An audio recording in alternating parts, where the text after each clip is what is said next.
Chapter 6, The Chunin Exams, Hunter and Hunted. The members of Team 7 tensed up as Orochimaru started going towards them, hands flashing through hand seals, a sinister smile crossing his lips. Naruto! Scatter! Naruto shouted as Orochimaru brought his hand to his lips and exhaled a large wave of fire. Naruto cursed at the fact that he was separated from his friends, but there wasn't enough time to think of such things. His eyes widened when he saw Orochimaru bite his thumb and smear blood on a set of tattoos on his arm, followed by a series of quick hand seals. The horrifying thing was that their enemy kept perfectly silent, a dark predator stalking his prey, gauging its skills, enjoying the sensation of the hunt and their fear and desperation.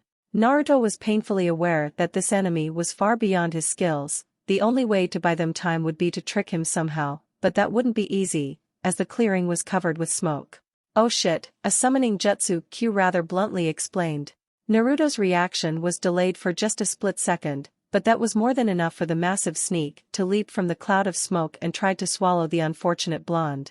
Luckily, he had just enough time to dodge. Swiped on the side by the massive serpent's scales, Naruto clutched his right arm, the numerous small cuts healing quickly, but most blocked by his bracers. "So much for my coat. Thank Kami I decided to test these bracers." He dodged the swiping tail of the great snake and leaped to avoid its bite. Orochimaru was nowhere in sight, but he could feel his chakra signature going towards what he was certain was Sasuke. "So that's what you're here for." But, sadly enough, the gigantic snake had no intention of letting him help his friend. Growling, he summoned 3 shadow clones, while the snake brushed his other side, its sharp scales ripping through his coat and skin. But now, the scowl was replaced with a smirk, as all 4 instances of Naruto channeled massive amount of chakra into their blades, the shell shredding the bandage-like cloth, before stabbing said swords into the body of the snake, unleashing all the built-up energy into its innards, completely obliterating it from within.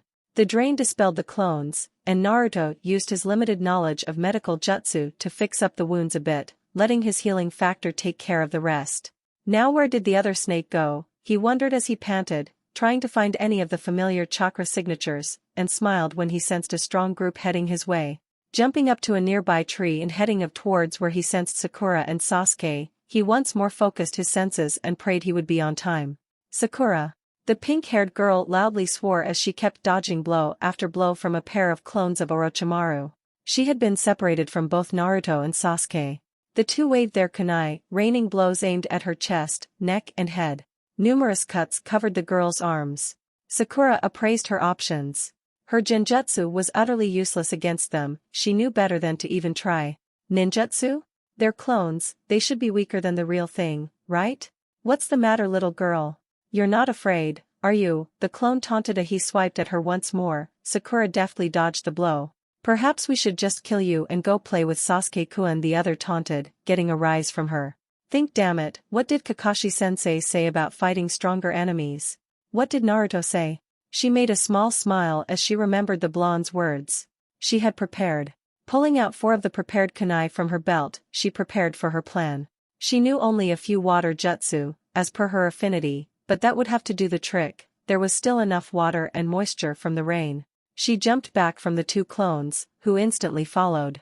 She threw the 4 kunai, immediately following with hand signs. "Water release, water bullet," she cried, splitting the original bullet into 2 smaller ones, and firing them at the clones.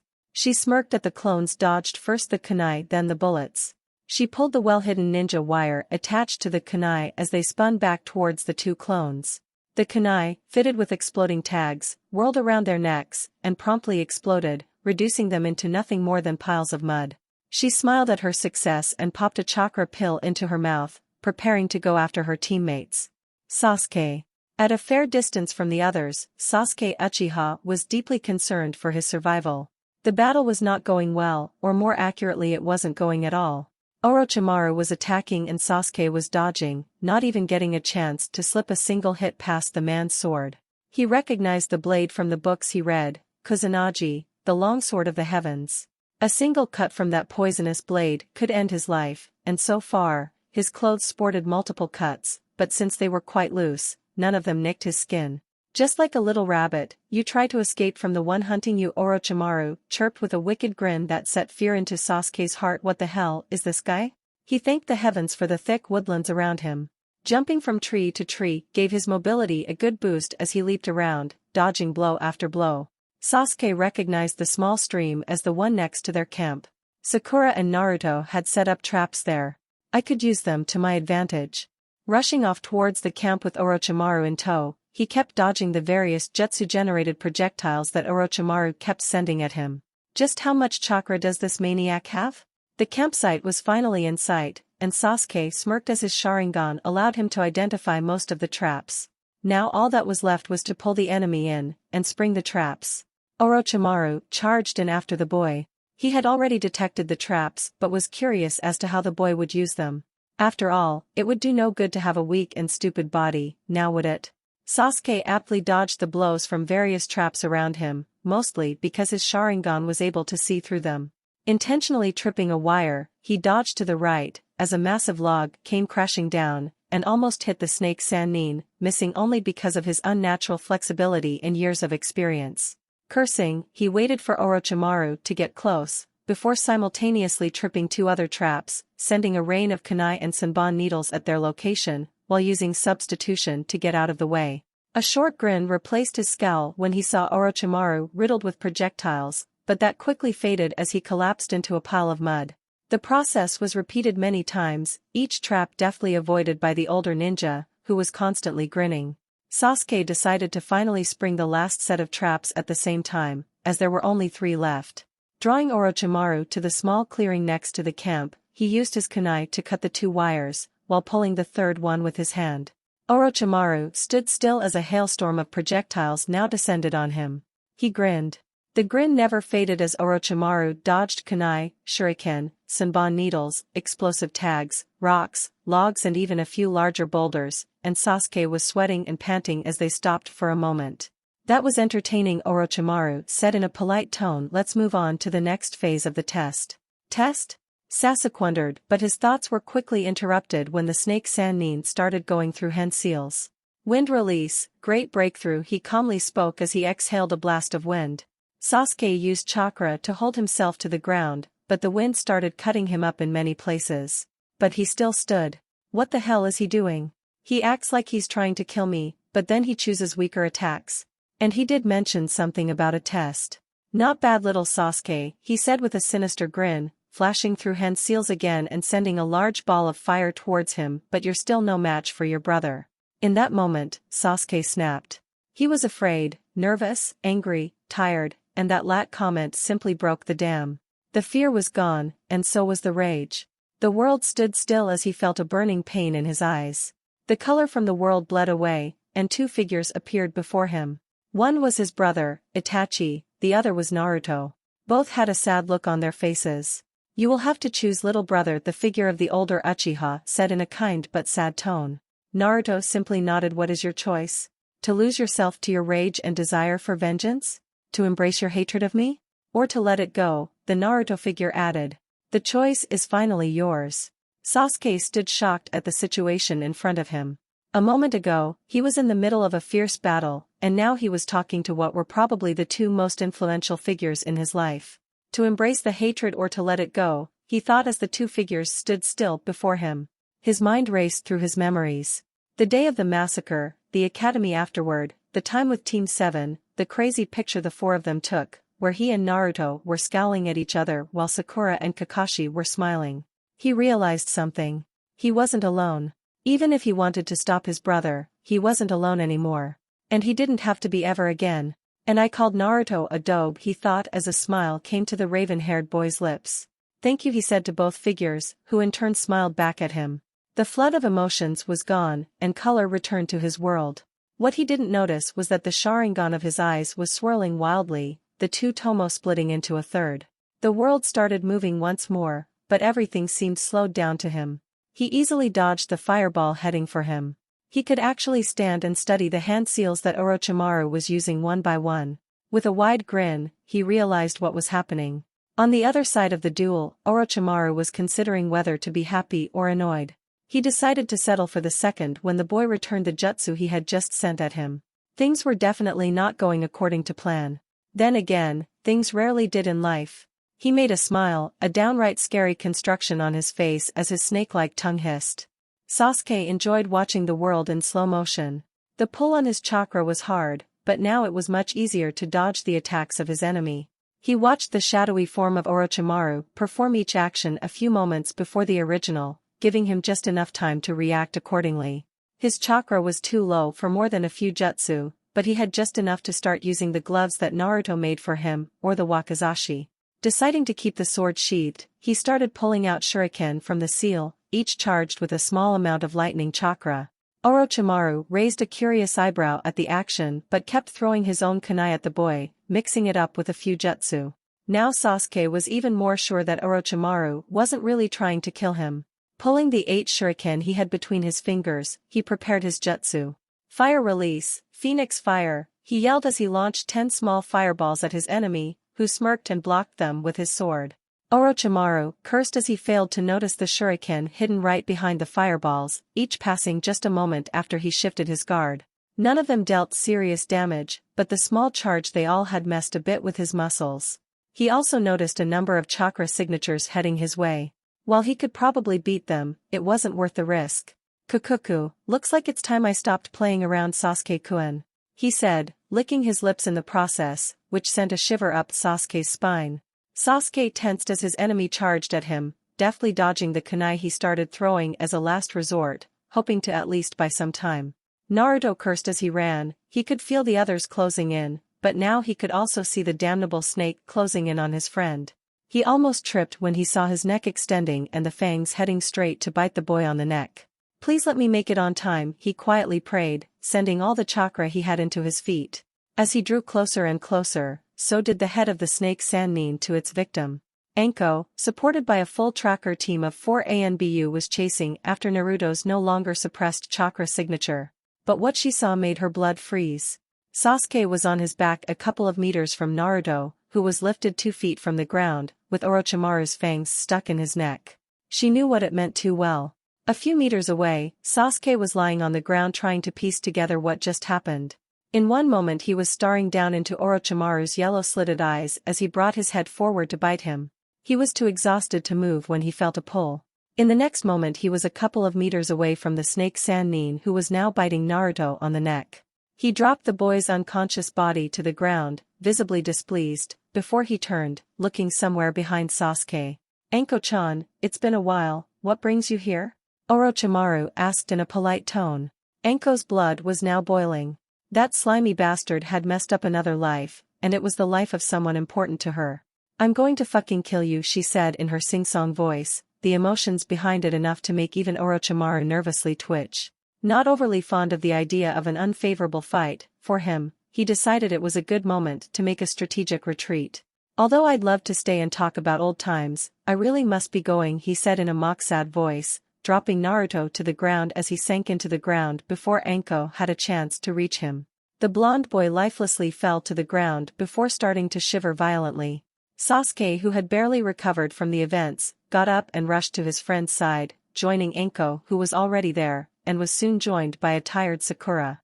Anko was watching the area between the boy's shoulder and neck with a mixture of fear, hope and morbid curiosity as a strange seal kept trying to form, only to lose its shape. Naruto's mindscape. Naruto awoke to a great deal of pain as he entered the familiar planes of his mindscape. He had changed the area a long time ago, sickened by the utterly disgusting sewer. The vast plains before him were placed in an eternal twilight, the last rays of the sun giving way to the moon and stars above. He had shaped the land after the landscape from his visit to the south. In the distance glistened the golden light of the sun reflected in the ocean waters. In the distance the bluish rock of the mountains stood, cut off at the base by dense forests. His enjoyment of the majestic landscape was interrupted by another wave of pain. He shakily got up to notice 2 figures standing atop a large stone dais. The first was Orochimaru, sans his usual laughter. The second was one of his first friends. A regal man with crimson hair that reached his shoulders, dressed in a formal red kimono. His face was finely chiseled, bearing a calm and gentle expression, especially compared to Orochimaru's scowl. The only things that truly gave away the man's identity were a pair of red-slitted eyes. Kyubi stared at his opponent, the two of them locked in a contest of will, each having his own plan for the boy. "Kit," Q loudly called, "if you would be so kind to get your hide over here and help me cast out this intruder from your mind and soul." Naruto quickly nodded and rushed over. As soon as he stepped on the stone dais, he felt the immense pressure of an alien will. But what was truly horrible were the whispers and images. He saw his home burning, himself on top laughing wildly as he stabbed Kakashi through the throat. Do you wish power? He saw himself fighting off countless enemies without any effort whatsoever, his face skin and covered by strange black markings. Do you wish for your revenge on the weaklings who abused you? He saw the mobs that once tormented him brutally slaughtered by his hand. Power beyond your imagination, beyond your wildest dreams, and all you have to do is accept it. The voice kept beckoning, and he felt the pressure lessen in the moment he considered that option. But as he thought of it, another set of images came over. He saw Sakura crying over his shivering body, joined by a very worried and sad Anko, and Sasuke who kept yelling at him to wake up, his fear and sadness also obvious. He saw the moment of Haku's death on the bridge, the broken visage of Zabuza Momochi as he looked at who he wished could have been his son. He saw Iruka's smile when he placed his old Hataite over his forehead. He saw what could be his burial, the saddened faces of Sarutobi, Iruka and all those he knew. He saw when Sasuke took Haku's blows for him. He smiled. The choice was already made. There was never a question what his answer was. No, Naruto spoke to the image of Orochimaru in a cold, demonic tone. He may have held a demon's power, but he was no monster. He would never become one. His eyes focused on his enemy and he watched as strands of red chakra rose around them, encasing Orochimaru in a crimson sphere, before obliterating him. In a few moments, the dais sunk into the ground, leaving the two of them standing on soft grass. The person next to him chuckled. So much for the cursed seal of heaven, Q jokingly commented. Yeah, who would have thought that having the nine-tailed fox inside you would so easily stop it, Naruto quietly added, and received a smack on the back of his head. Hey, what was that for? He asked angrily, rubbing the back of his head. It wasn't me who stopped the seal kit. I kept it at bay, but it was you who destroyed the piece of Orochimaru's soul, and that stopped the seal from forming. He placed his hand under his chin. Kyuubi watched his container in deep thought, for a moment wondering what he was thinking of. I see, Naruto quietly added, the ghost of a smile present on his face. I think I just found a way to mess with Orochimaru, he chuckled, quickly joined by Q. After they both stopped laughing, Q placed his hand on the boy's shoulders. You are finally ready, Naruto, he said as Naruto smiled and the world faded to black. Campsite in the Forest of Death. Naruto blinked as he woke up to the unpleasant rays of light falling on his eyes. He saw the light falling through the canopy of leaves high above him, the bright sky concealed from sight by the ever-shifting branches. Soon the sight of the sea of green was filled with several others. Faces of people he knew were friends. Hey Gaki, Anko said with a wide smile. He smiled back as he noticed Sasuke and Sakura's relieved faces. Hey, he weakly whispered. His body felt like lead. How long was I out? About an hour, Sakura answered in a calmer but happy voice. Oh, he simply stated. The pain and weight of his body seemed to have reduced. He tried lifting his arm, and was quite happy to find he could almost use it normally. Hey dope, Sasuke greeted him, with an unusual look on his face. He was smiling. Naruto resisted the urge to try and dispel the genjutsu as he knew that Sasuke had changed. Team, he greeted back with a wide foxy grin. After that, Sasuke's face turned serious. Thanks for everything, he quietly said, nearly flooring all present. Changes were one thing, but Sasuke still had a lot of the Uchiha pride in him, and that was about the last thing expected. Naruto smiled. What are friends for, he replied, offering his hand to the Uchiha, who gladly shook it. Smiling at the scene before her, Anko suddenly remembered something. She took a short look at the boy's neck and only found 2 small traces of bite marks, but no seal. Naruto had already figured out what she was doing, but decided to let her face went through several emotions, first surprise, then disbelief and finally happiness. Unfortunately for Naruto, there was no time to converse. I think I'll sleep some more, he quietly said as his eyes closed. For the first time in a while, Anko felt content as she watched Naruto's teammates carry him off towards the tower. The boy, no young man, was a wellspring of surprises, and she was glad that he was okay. Ignoring the surprised looks of the Anbu at her calm and happy smile, she returned to her duties. She wasn't overly worried about the other teams attacking them. If they survived against Orochimaru, they were strong enough to take care of themselves. Gather any evidence and break off, she quietly commanded, before leaving herself. The screens in the tower should have something interesting to watch. Within the Forest of Death's tower, on its final floor was a temporary office for the Hokage, a relic of times long past, but still kept in perfect condition by seals and workers. Inside said office were currently all of the 4 Jounin sensei of Konoha's Rookie 12, namely Hitaki Kakashi, Sarutobi Asuma, Yuhi Kurenai, and Mado Gai. What is this about Hokage-sama? Not to mean any disrespect, but our youthful students are being tested, and I am certain that both me and the others would prefer to watch, asked the normally jubilant Guy. Quite contrary to what most people assumed, Guy, once you get past his eccentricities, which were a defense mechanism from years of shinobi service, was a sharp and astute man, which was very visible once he was in battle, something which many of his compatriots forgot at times. Not that he held it against them. His question was met with a moment of silence by the aged Hokage. Gaikuan, the reason I called you here was because earlier today, Orochimaru was sighted within the Forest of Death, he slowly explained, steeling himself for the tide of questions that was about to come. To his surprise, the Jounin tensed but remained silent, waiting for him to explain. According to Anko's report, his primary interest was placing a cursed seal on Sasuke Uchiha, but was prevented by a timely intervention from Naruto Uzumaki. The entire team had managed to stand on their own against him. He pulled out 4 scrolls from the desk and placed them on it, right in front of the 4 Jounin. These are the detailed reports on the incident. I want you all to read them carefully, because we might be facing war. The 4 Jounin watched their Hokage fearfully. The idea of war was not something to be taken lightly. What are our orders, Hokage-sama? Kakashi asked in a serious voice. Slacker or not, this was no time for jokes. For now, observe. Look for spies and help your teams whenever possible. Should another of Orochimaru's agents be spotted, capture him. Alive preferably. Other than that, keep an eye out for anything out of the ordinary and for any perceptible weaknesses around the village. Dismissed. Now I can only hope that my foolish former student makes another mistake. Sarutobi thought as he summoned a few clones to do the paperwork and returned to reading his little orange book. The day had been too long. Back in the forest, Team 7 had hid themselves within a hollow tree. With sufficient space to hold a small camp and surrounded by a lot of traps, it was a safe haven until Naruto recovered, and they could proceed to the tower with both scrolls. Sasuke and Sakura kept watch on shifts while the others slept. It had been 8 hours already. Naruto should be waking up soon. What they didn't notice were 3 pairs of eyes watching them. The second, stronger genin team from the Sound Village, consisting of Kintsuchi, Dosa Kinyuta and Zaku Abumi. The trio watched the genin team from a well-concealed position at a safe distance. There's our target, Zaku whispered, pointing at Sasuke. What about the girl and the unconscious one? Dosa asked, scratching his head. The blonde brat is down already, and the pink one isn't exactly all that tough. At the same time Sasuke was sitting back, acting asleep as he studied Naruto's sword. It was an impressive weapon, by all means. Even more so for the fact that he knew its efficiency firsthand, when it was used to try and kill him.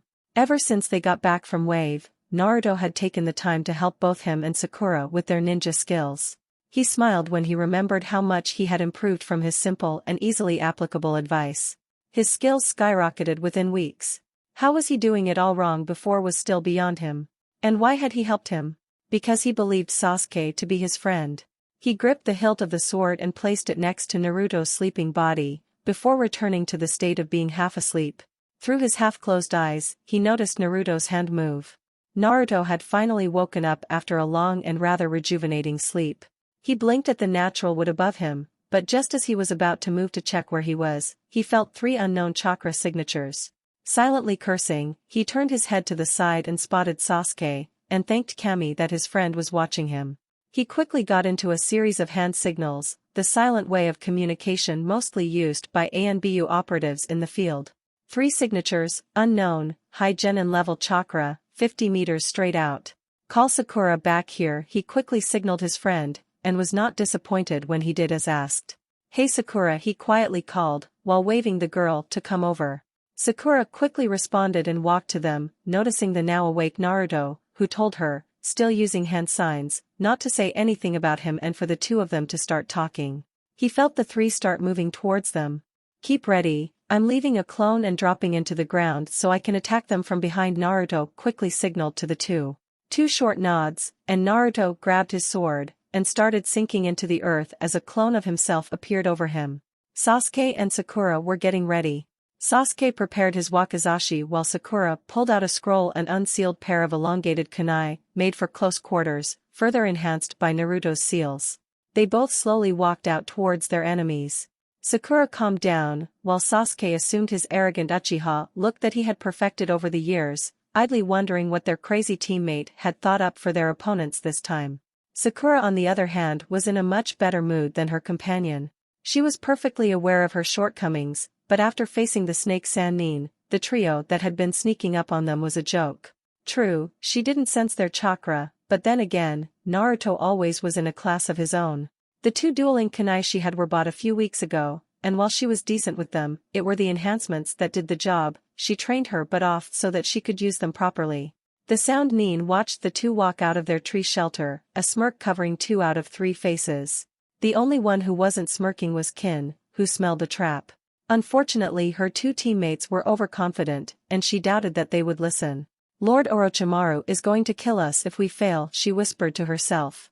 Ignoring their calls as they stepped forward, she remained under the cover of the forest, planning to use her position to take down the target from a blind spot. However, that plan turned to be futile as she felt someone's hand on her mouth and a blow to the back of her head rendered her unconscious. Naruto never was one for wanton slaughter, although Kyuubi did tend to say otherwise, especially after the massacre on his mission to Kazashi village, and taking prisoners, especially after they muttered things about Lord Orochimaru, seemed to be a good idea. He shortly flashed towards his friends using his sword's surface as a mirror, and waited for them to take down their 2 enemies. Zaku, take down the pink one, I'm going after the Uchiha, Dosa quietly ordered, preparing to face his enemy. Unlike them, their weapons were directly attached to their bodies, Dosa's massive gauntlet being a prime example. Zaku, on the other hand, had his weapons placed directly within his arms, small, hollow tubes which, through the use of chakra, allowed his to fire blast of combined air pressure and sound, in various ratios. Right, Zaku quickly answered as he prepared to take down the pink-haired girl in front of him. Unlike some foolish people, Zaku learned the hard way that there is nothing inherently weak about kunoichi, and that it was downright stupid to underestimate them just because of their sex.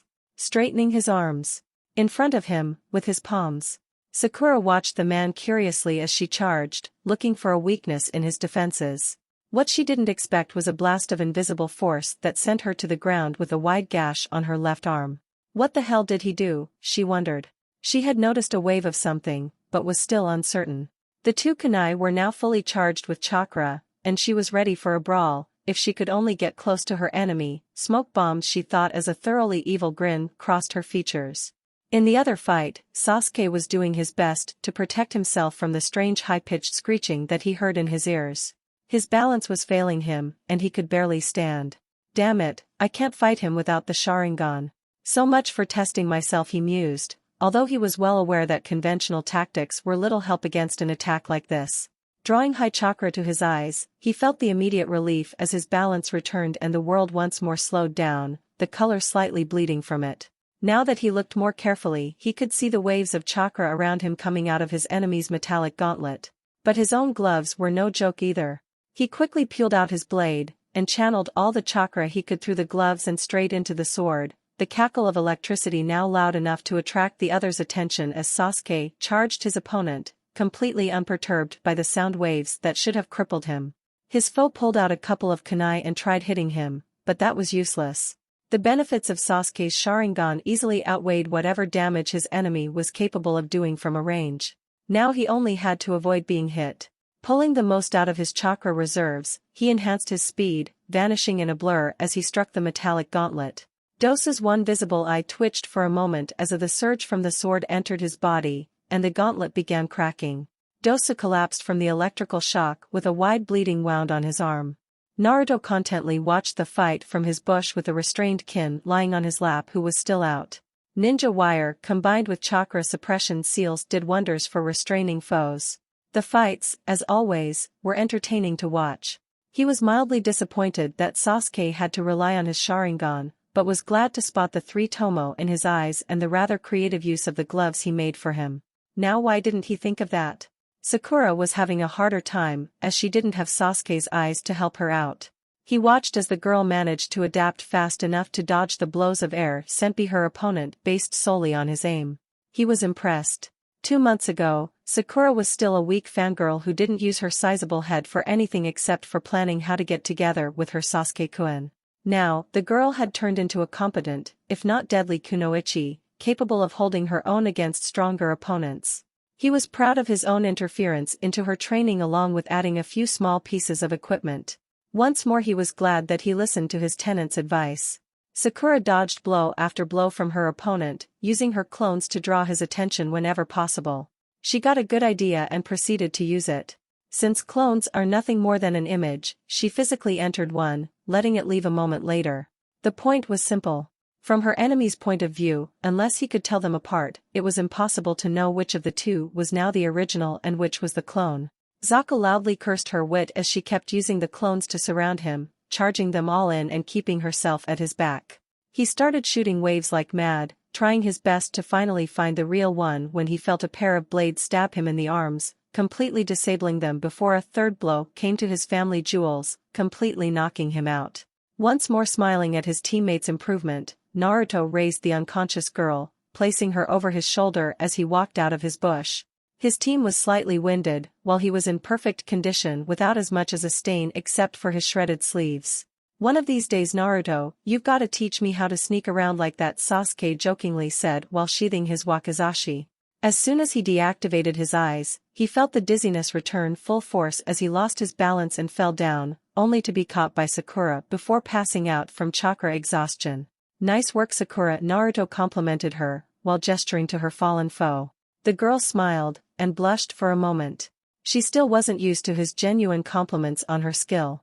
Naruto on the other hand walked over to the bandage-covered man and searched him for a scroll. Finding both a scroll of earth and heaven, he pocketed them.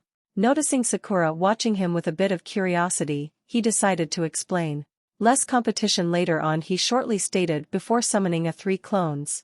Once more Sakura watched him in surprise, even more so when one of the clones picked her up, bridal style, along with another who picked up Sasuke and the third held the girl from the sound team, while the original grabbed his sword and started going for the tower, easily followed by the other 3.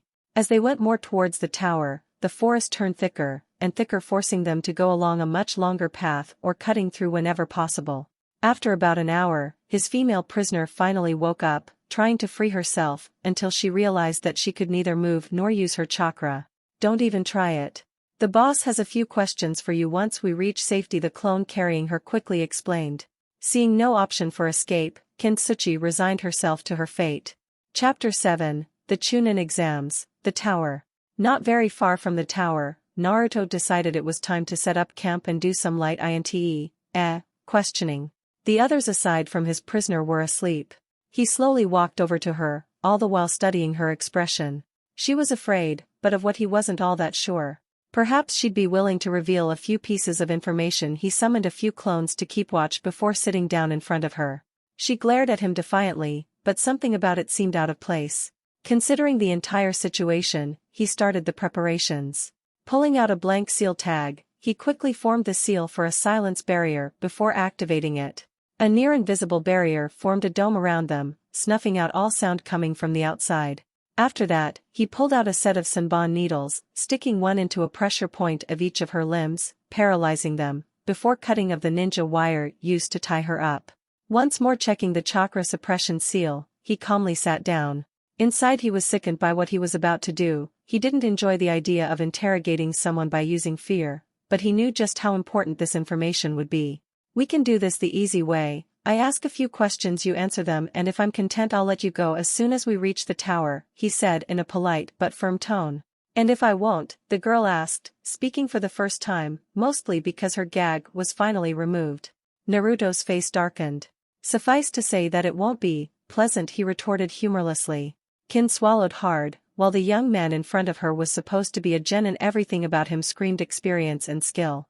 And she was perfectly aware that her life was completely in his hands. No one would comment if she suddenly turned up dead, and he'd spared her life once. "How do I know you won't kill me as soon as I tell you anything?" she asked, now visibly afraid. Naruto chuckled. "You don't," he said, instantly turning serious, "but what you do know is that if you don't cooperate, I could leave you here paralyzed and bleeding for the beasts to play with." Naruto had no intention of doing so, however. He could only hope that his threats would be enough. laced with a bit of killing intent. So far they seem to work. Kin, after deliberating her options, perfectly aware that Orochimaru would kill her when he found out she was caught, and that would be if she was lucky, decided that she might at least make the bastard's life miserable. For starters, what is your name? He asked in a firm tone. Kintsuchi, she quickly replied, with her head down, watching the ground. Naruto made a sad smile. She was now almost broken, but he wouldn't allow himself to cross that threshold. Looking back at the small fire he had set up, he pulled the instant ramen cup which was now properly heated. Are you hungry? He asked in a much kinder voice. Kin looked at him in a mixture of surprise and disbelief. She nodded. For a moment he wondered whether his next decision was wise, but he decided to do it anyway. Without chakra, she wasn't a threat. After peeling out the needles from her arms and quickly healing the area, Kin's arms were once more free to move. Without a word he handed her the cup of ramen along with a set of chopsticks. Enjoy, he said with a small smile as the girl first watched the food suspiciously, before giving up her suspicions and wolfing it down. Naruto took the time to one more analyze her and gather in his mind the questions he meant to ask. Kintsuchi, genin of Otoge-cure. Skills at mid-chunin level, focuses on Senbon needles, had needles attached to ninja wire with bells. No other apparent skills. He finished the first analysis. So, what I need to ask is about Otoge-cure, its unknown leader, and why she is afraid of Lord Orochimaru. Not exactly easy questions. And if she's working for him, why doesn't she have the scent of snakes like Kabuto? Kin had finally finished her short meal, laying down the cup on the ground, before lying down with her back on the tree behind her. She seemed a bit more relaxed than she was before, but fear was still present. Then he noticed a detail that worried him. The brashness and the attitude were a mask, much like his. She was afraid. Now, let's get back to the questions, he kindly said, but his voice still kept its firmness. Kin spent what little time she had studying her captor. While very serious, and ridiculously strong compared to her, he seemed like a kind man. Perhaps she'd get a painless death. It seemed that would be most she would get. It would be a blessing considering the alternatives. What do you want to know? She asked in a defeated voice. What can you tell me about the leader of your village? He asked while grabbing his cup of ramen. For a moment Kin sat silent. Under threat of death. I'm dead anyway. The leader of Otoge-cure is Orochimaru, she explained in a calm tone. Naruto on the other hand spat out the ramen he was eating. That was unexpected. So, Orochimaru, as Otokage, sent a team to hunt down someone in my team, while he was present here himself. Sasuke, he planned to put that damnable seal on him, and then the team he sent would have been a test for his newfound power. Just how much of a manipulative bastard can one man be? Regardless, I have to get this information to Gigi. But how? Surprised? Kin asked. Quite, he said after recovering. He was thankful that he didn't spill any of the ramen on his clothes. That would have been troublesome. What was your mission? He continued. To spy during the exams and to take out Sasuke Uchiha. Penalty for failure, he asked again. To be used as a subject in Lord Orochimaru's experiments. As Kin spoke, she shuddered. Even Naruto felt a shiver go up his spine. And he thought that this was too much. He sent his subjects to a certain death either way. To hell with it all. I may be a fool for doing this, but I can't let her just die like that. But how to persuade the old man? He paused his train of thought for a moment, considering the possibilities. That's it. Information on Otoge-cure and Orochimaru in return for asylum. The old man would probably accept that. I might have an offer for you. Very few people in the observation room of the tower were surprised that Konoha's Team 7, under the tutelage of Kakashi Hatake, was able to safely arrive, carrying no less than 4 scrolls and a prisoner. The last bit surprised most of them, but they had to admit it was an acceptable tactic to reduce enemy numbers. Out of all present jounin, Kakashi was especially proud. He had seen his team change from a bunch of brats into more than capable group. The 3 clones of Naruto following the original had finally arrived in front of the tower. The ancient edifice before them inspired awe in the young man. He smiled to his now sleeping companions and prisoner. The young woman had some interesting information. He was sure Anko and Ibiki would kill for, or do something even more unpleasant. He would have to talk about it to the old man. He was certain he could convince him to do something. Walking into the tower, another thought occurred to him. How many teams did manage to get here? 12 o'clock, Konoha, ANBU headquarters, office of the head of torture and interrogation. Ibiki Marino was having a field day and sporting an uncharacteristic grin which made sure that most of the ANBU kept a safe distance. First, the kid that Anko was talking so much about had brought them in Kabuto Yakushi, and the poor bastard didn't even know that he was a spy thanks to a well-concealed seal on the back of his neck, and not even a mind reader from the Yamanaka clan was able to dig out anything. Unfortunately, none of them knew how to break said seal, although he did make several copies, planning to give one to Wonder Boy, and he kept calling him much to Anko's chagrin. The second thing that made his day was the fact that the same kid brought another person to feel his tender skills. Now, he was seriously considering buying the kid a drink, or at least dropping by to watch the remainder of his matches. Those should be fun, he idly thought as he sealed up his set of torture instruments. Going through his mental checklist, he finally turned off the light in his office before proceeding to the prisons of the tower. 1400 hours, the tower in the forest of death. Much to his endless pleasure, Naruto was finally able to rest. Kin was now held within one of the tower's prison cells, awaiting the arrival of Ibiki Marino and Hiruzen Sarutobi for her interrogation. Sarutobi, while hesitant, was willing to offer the girl protection in return for all the information she could give on Orochimaru. And to his growing surprise, Ibiki had asked for him to be present. Something was bugging him though. Since the moment he woke up after the battle with Orochimaru, his chakra has been off. Resigning to figure it out later, he returned to his observations. It was time for practice. Sitting down behind the railing, he closed his eyes and focused on distorting the shape of the field of radiance so that he could reach the door. He was very much glad to find it not nearly as hard as he expected. Idly monitoring from his hidden perch on the first floor, he gazed at the teams that were arriving. One such team was Team 8, consisting of Kiba, Hinata and Shino. Trackers, he reminded himself, his mind racing through all the information he could gather on them. Kiba Inuzuka, clan heir of the Inuzuka clan, partnered by the Nin dog Akamaru. Specialty tracking and clan taijutsu techniques. No ninjutsu or jinjutsu. Brash, arrogant, but very loyal and dedicated. Shino Aburame, another clan heir. Uses Kakai beetles which feed on chakra, leaving the host's body very low on it. And incapable of using chakra-consuming jutsu, but capable of using the beetles for various clan techniques. Specializes in recon, tracking and clan techniques, mostly stoic and withdrawn but highly intelligent and loyal. And finally Hyuga Hinata. Taijutsu specialist, using the gentle fist style and wielder of the Hyuga bloodline Byakugan. Shy, withdrawn and has confidence issues but fiercely protective of her friends and family. Also has an apparent crush on me. The others walked in a well.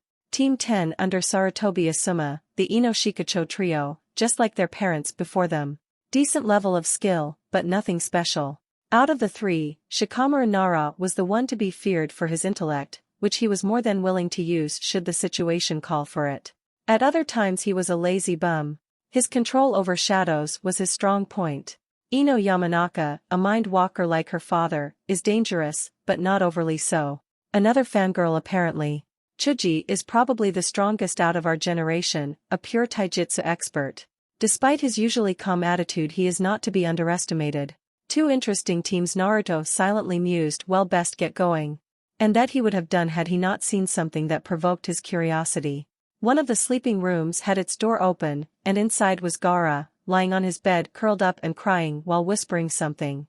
He reminded himself that he was probably the most dangerous of all of the genin present at the exams, so a little espionage could be of use. Putting a bit of chakra into his ears, he leaned on the wall just far enough so it wouldn't seem that he was spying and focused on the boy's voice. The memories, the blood, he whispered in a scared voice, before it stopped, only to be replaced by maniacal laughter. The laughter that would have made Orochimaru cringe in fear. What happened to him, he sadly wondered, shaking his head. He decided it would be wise to check up on his team before going to the cells.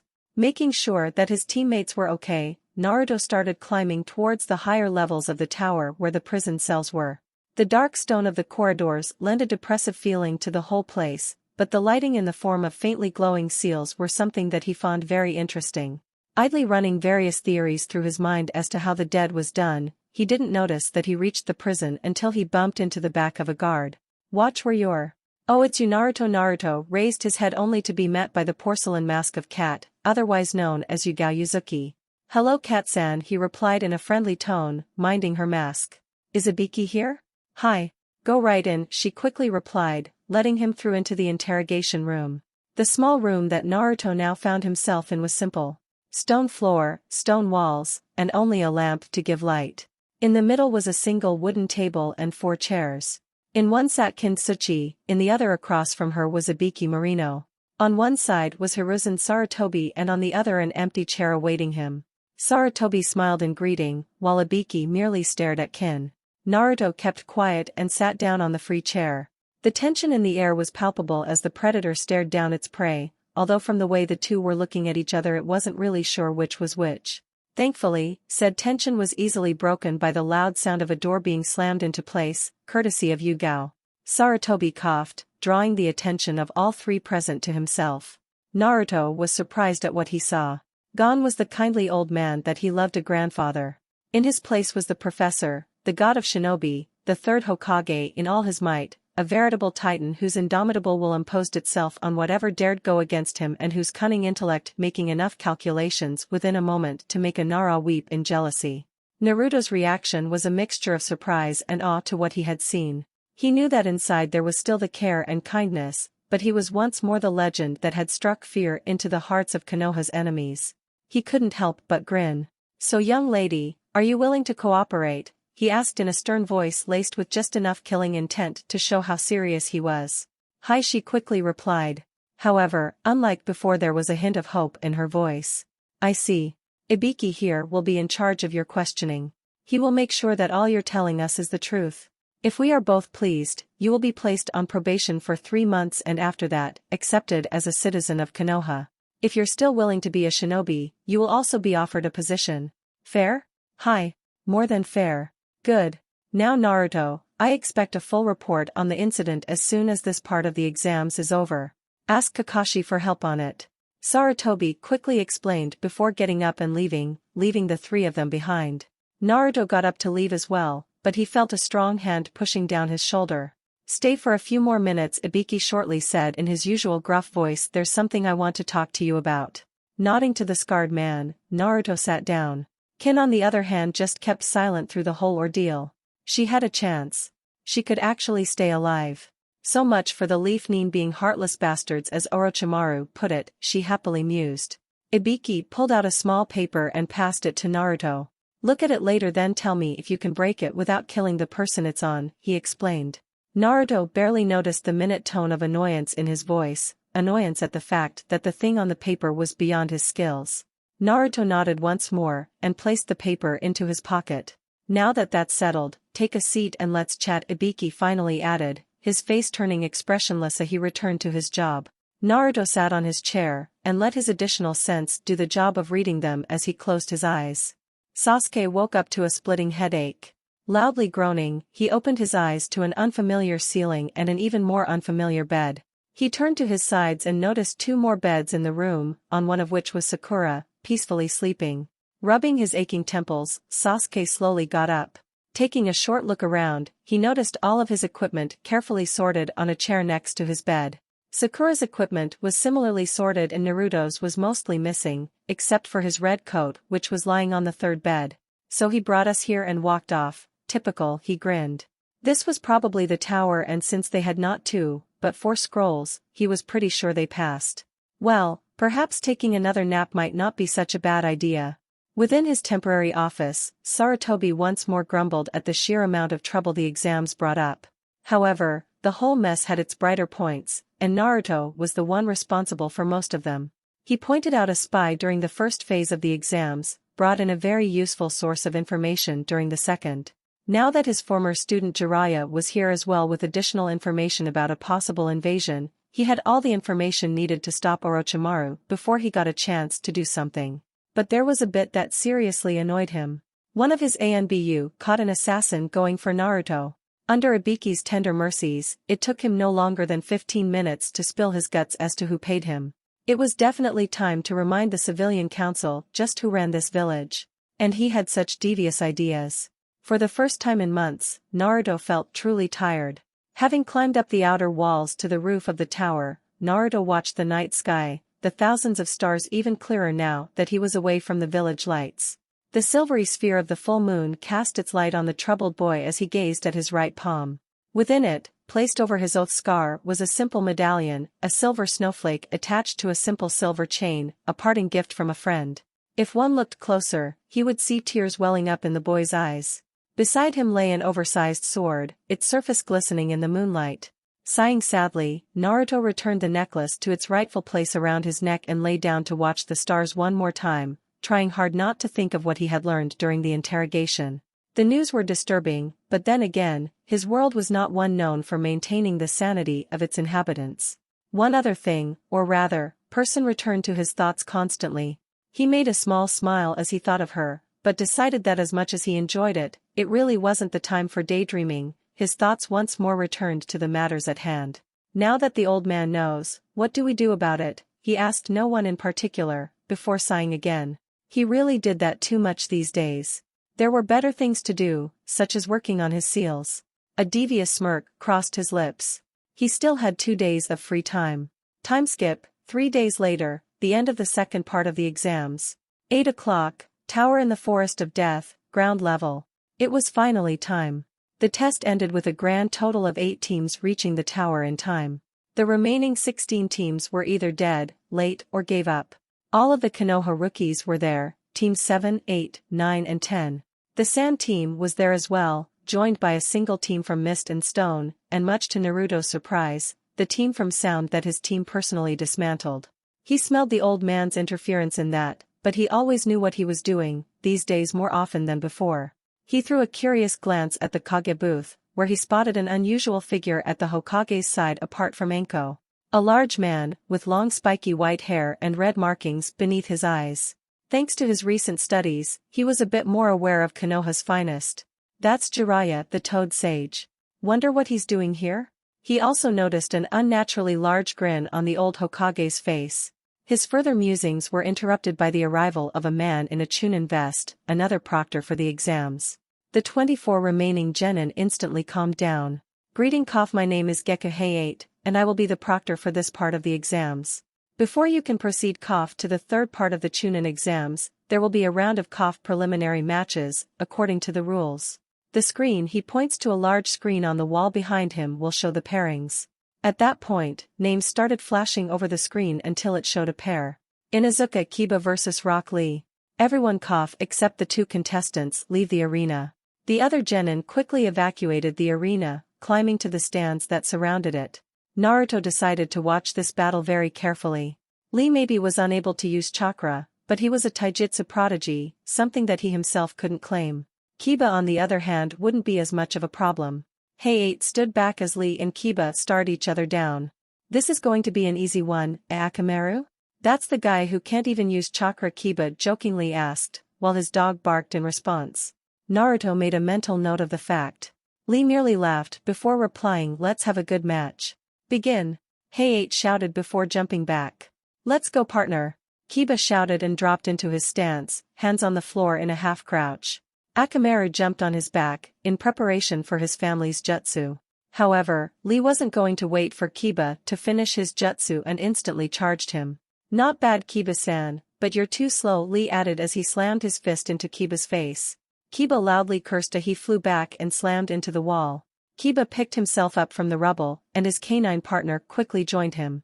Without stopping for a moment, he pulled out a number of smoke bombs. Lee once more charged, planning to stop him, but it was too late. Kiba had already dodged, and only his voice could be heard from the smoke. Man-beast clone, he shouted the name of the first jutsu, immediately followed by the second 4 legs jutsu. Lee jumped out of the smoke, and stood perfectly still in his stance, awaiting Kiba to come out. The smoke cleared, and Lee was surprised to see not 1, but 2 completely feral-looking copies of Kiba. Unlike Lee, however, Naruto, along with several others, didn't fail to notice that Akamaru was nowhere in sight. Just as Lee was about to attack, his 2 opponents leaped, shouting dual piercing fang. Much to his dismay, Lee found out that he could only dodge the 2 figures spinning at high speed, bouncing off of every surface they came into contact with. Come on, how long can they maintain this? He mentally asked himself, as he kept dodging blow after blow, waiting for a good opportunity to strike. Up in the stands, Kurenai was slightly worried for her student. Guy was not one known for doing training halfway, and because his team had a full year's advantage over hers, Kiba could be in a lot of trouble. As for Guy, he was merely smirking at his student's patience. He has improved a lot. He watched him wait for just the right moment before he slammed his foot into one of the tornadoes, apparently Akamaru, as he poofed back into a dog as soon as he hit the ground. "Damn it," Kiba shouted as he stopped right next to a whimpering and heavily bruised Akamaru. "Sorry boy," he said in an unusually gentle tone as he lifted him, never dropping his guard in the process. Lee waited for him to finish whatever he was doing. Unlike some, he had a very good idea of what the term camaraderie meant. This was a test, no need to do more harm than necessary. Kiba gritted his teeth. He underestimated his opponent. Rock Lee turned out to be a lot stronger than he expected, and he wasn't skilled enough to fight him and win, and now because of his mistake his partner Akamaru had been badly hurt. With him he might have stood a chance, but like this. Unless we both take one of the pills. What do you think, Akamaru? He whispered to the pup who growled in response, causing the Inuzuka heir to make a toothy grin. Right boy. On the other side of the arena, Lee noticed that something was about to happen. Kiba and Akamaru both got up and Kiba pulled out a pair of small bluish pills, popping one into his mouth and tossing the other to Akamaru. He charged towards the duo, planning to take them out before they had a chance to do whatever they planned. Kiba smirked. Good thing I kept a few more smoke bombs stashed, he thought, throwing all of them to the ground. The thick cloud covered the minor changes that came over him and the not-so-minor ones that came over Akamaru, such as his now blood-red fur. This time around, Lee charged straight into the cloud. He couldn't find either of them. Kiba was grinning wildly as he and Akamaru both easily dodged Lee thanks to their sense of smell. The bull-shaped boy's scent was so easy to follow it was ridiculous. I have to thank Naruto later on for all those pranks we pulled, he thought as he started the next phase of his plan.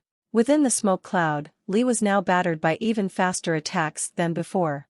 As much as he kept blocking, there was no way to keep it up with both of them like this. Sensei! Lee shouted. A lot of people turned to Guy who was now smiling. You have my permission? Guy shouted back, and within second a loud thump was heard from the smoke cloud as cracks extended from it. Kiba's entire team was now worried. I'm sorry to say this, Kurenai-san, but your pupil doesn't stand a chance now, Guy said in an uncharacteristically serious tone. Kurenai sighed sadly, well aware that he was right, but still hoping that he would somehow win. Back in the arena, Lee vanished, moving at such speeds that the smoke dissipated. Kiba and Akamaru stood back to back, claws ready to strike their ridiculously fast opponent. This time, Kiba was on the receiving end of Lee's strikes. Leaf rising wind. Lee shouted as he slammed his leg into Kiba's face, launching him into the air. He quickly followed the strike with a leap, rising above Kiba before slamming him down with his fist into the gut. Moments later Kiba crashed into the ground leaving a small crater, alive but almost unconscious. He looked at the proctor who simply nodded. Akamaru had returned to his normal form and was nuzzling Kiba's hand, whimpering sadly. Winner Rock Lee! Hey-8 shouted, only to cough afterward. That was a good fight, my youthful friend, Lee respectfully said while helping Kiba up, supporting him on the shoulder as the medics arrived to pick him up. Damn. Kiba weakly muttered, I wasn't even close. That's nothing some training can't fix, Lee said happily. If you're willing, I can help you out once the exams are over, he added cheerfully. Kiba watched his former opponent in disbelief, before smiling himself. That would be cool, he laughed back while they both left the arena. Up in the stands both Guy and Kurenai were now smiling at the pair. As soon as the arena was cleared, the screen started going through names again, only to stop at the next pair. Sasuke Uchiha vs Mikashir Tokai. Will the KOF contestants please step down into the arena, Hey-8 called. Both Sasuke and the Stone Genin started going down. Play it safe, Sasuke heard Naruto's voice from right behind him, before giving a thumb up in understanding. As soon as they were both in the arena, Sasuke took the time before the match started to analyze his opponent. He was slightly taller than him with short and spiky brown hair and unusually cold red eyes, which seemed to size him up. He was dressed unusually for a ninja, wearing black pants and jacket all covered with small interconnected metallic plates. A lot of muscle, he probably relies on strength rather than speed, but that wicked staff of his might be a problem along with that armor. No telling what kind of jutsu he uses though. Glad with the info he gathered, Sasuke placed his hand on the hilt of his sword, ready to start the match. Mikashir took a similar stance with his staff. Begin. Both genin jumped back instantly. There were no taunts, no talking whatsoever as the battle began. Sasuke barely had the time to notice his opponent going through hand seals. It was too late to use the Sharingan to copy them or identify the jutsu. Earth release, stone spikes, Mikashir shouted as he slammed his right palm into the ground while holding his staff above him with the other hand. Sasuke almost failed to jump and avoid the spikes that were now covering the entire arena floor apart from the small area where Mikashir was standing. Still floating in the air, he noticed that the spikes had receded back into the earth as his opponent charged and leaped towards him, using chakra to propel himself even faster. Activating his Sharingan, he started flashing through hand seals for a jutsu of his own. Fire release, grand fireball, he cried as he exhaled the large orb of flame, aimed straight at his opponent who had leaped at him, hoping to take him while he was in the air. Up in the stands, Kakashi, Naruto and Sakura cheered on for their teammate as the fireball slammed into his opponent. Sasuke quickly landed on the ground and drew out his wakizashi, once more using his gloves to charge it with electricity. Mikashir hit the ground hard, but recovered quickly enough to parry the blow with his staff. Now for the first time, Sasuke had a chance to see the staff up close, and leaped back quickly when he noticed the seals on it glowing, barely avoiding the counter-attack that slammed into the ground. The cracks that appeared beneath the staff gave him a good idea as to why it wouldn't be healthy to get hit. If at first you don't succeed, he mused as he pulled out a dozen shuriken connected to ninja wire. He smirked as he started throwing them around, content that his opponent couldn't see the wire. The shuriken flew straight at his opponent, who decided to dodge rather than block them, much like he had anticipated. I didn't even charge them this time, and he still dodged. Now for the second salvo. Taking out 8 kunai, equally connected to wires, he started throwing them one by one as his opponent kept moving and dodging them. What Mikashir failed to notice was that Sasuke had been making a literal web of highly conductive ninja wire around him. Now, it was only a matter of him hitting a few of them and getting tangled up. Were all the Uchiha that pitiful? Mikashir asked in an arrogant tone as he prepared to charge his opponent. Sasuke suppressed the urge to charge at him, opting to wait and shock the bastard. Come on, you're just standing there, make this at least a bit more fun, he kept taunting. Back in the stands, only Naruto was still smirking, as he was the only one perfectly aware what Sasuke was doing. Kakashi gave him an inquisitive look, to which he only responded with watch and enjoy. The opportune moment finally arrived as Mikashir charged at Sasuke, who jumped to the side, literally entangling his foe in ninja wire. Drawing out the spool to which all of the wires were connected, he firmly grasped it with his right hand before pumping as much chakra as he could into the gloves. The results were immediate as the wire crackled with the electricity that surged through it and into Mikashi's body. Sasuke dropped on his knee as the exhaustion caught up with him. Thankfully, his plan worked, and thanks to the plates on him, the gloves shocked him even worse than they would have normally, if the smoke rising from his lightly burnt body was any indication. Proctor. I think he's unable to continue, Sasuke weakly said, catching the coughing man's attention. Right. Winner Sasuke Uchiha. The other members of Team 7 cheered for the victorious Uchiha as he climbed back up. Nice fight, Sasuke, Naruto said in his now usual serious tone. His friend merely nodded as he sat down to see who was going to fight next. Once he saw the name, the raven-haired youth smiled. This was going to be fun. Naruto Uzumaki versus Tenten Higurashi. Now this is going to be entertaining, Kakashi jokingly noted. Guy threw him a surprised look. Wasn't Naruto your weakest student? He asked, while Kakashi threw back an eye smile. I might have forgotten to update his records, he lied. In truth, Naruto had asked him to keep them the way he was before the wave mission, with only some minimal updates so it would seem realistic, while he and the Hokage were kept perfectly aware of his skills via a second record that was kept safely on the old man's person at all times. Guy ruefully shook his head at his rival. But after that, Kakashi's expression turned serious. I hope you're trained her well, Guy, he said, for her sake. Down in the arena, Naruto and Tenten stared at each other as Hayate approached to start the match. Naruto was perfectly calm, unlike his opponent who seemed somewhat angry for some reason. Do you have an issue with me? He asked in his perfectly calm voice. However, he quickly put 2 and 2 together when he noticed she was eyeing his sword, then watching him dismissively. So, she thinks I'm some idiot who got his hands on a strong sword and doesn't know how to use it, eh? Asking the old man to keep my records a secret was a better idea than I thought. Do you even know how to hold a sword? She asked him, to which he only smiled as he placed one hand on the hilt of the once more bandaged blade, but quickly decided against it. I'd rather see how good you are first before deciding whether I'll need the sword, he added while he placed his hand on one of the seals on his belt. Begin. Hayate shouted before jumping back. Tenten leaped back as well while Naruto merely unsealed one of his special seal kunai, activating the chakra shell around it and using his molding skills to extend the blade a bit by adding his own chakra to it. He momentarily reminded himself of what he found out about his opponent. Higurashi Tenten, weapon specialist, no other notable skills apart from the academy ones. Known to carry a lot of weapons. This should prove interesting. Let's see how her aim goes against my radiance. Naruto kept his calm smile as he saw Tenten begin throwing a salvo of kunai.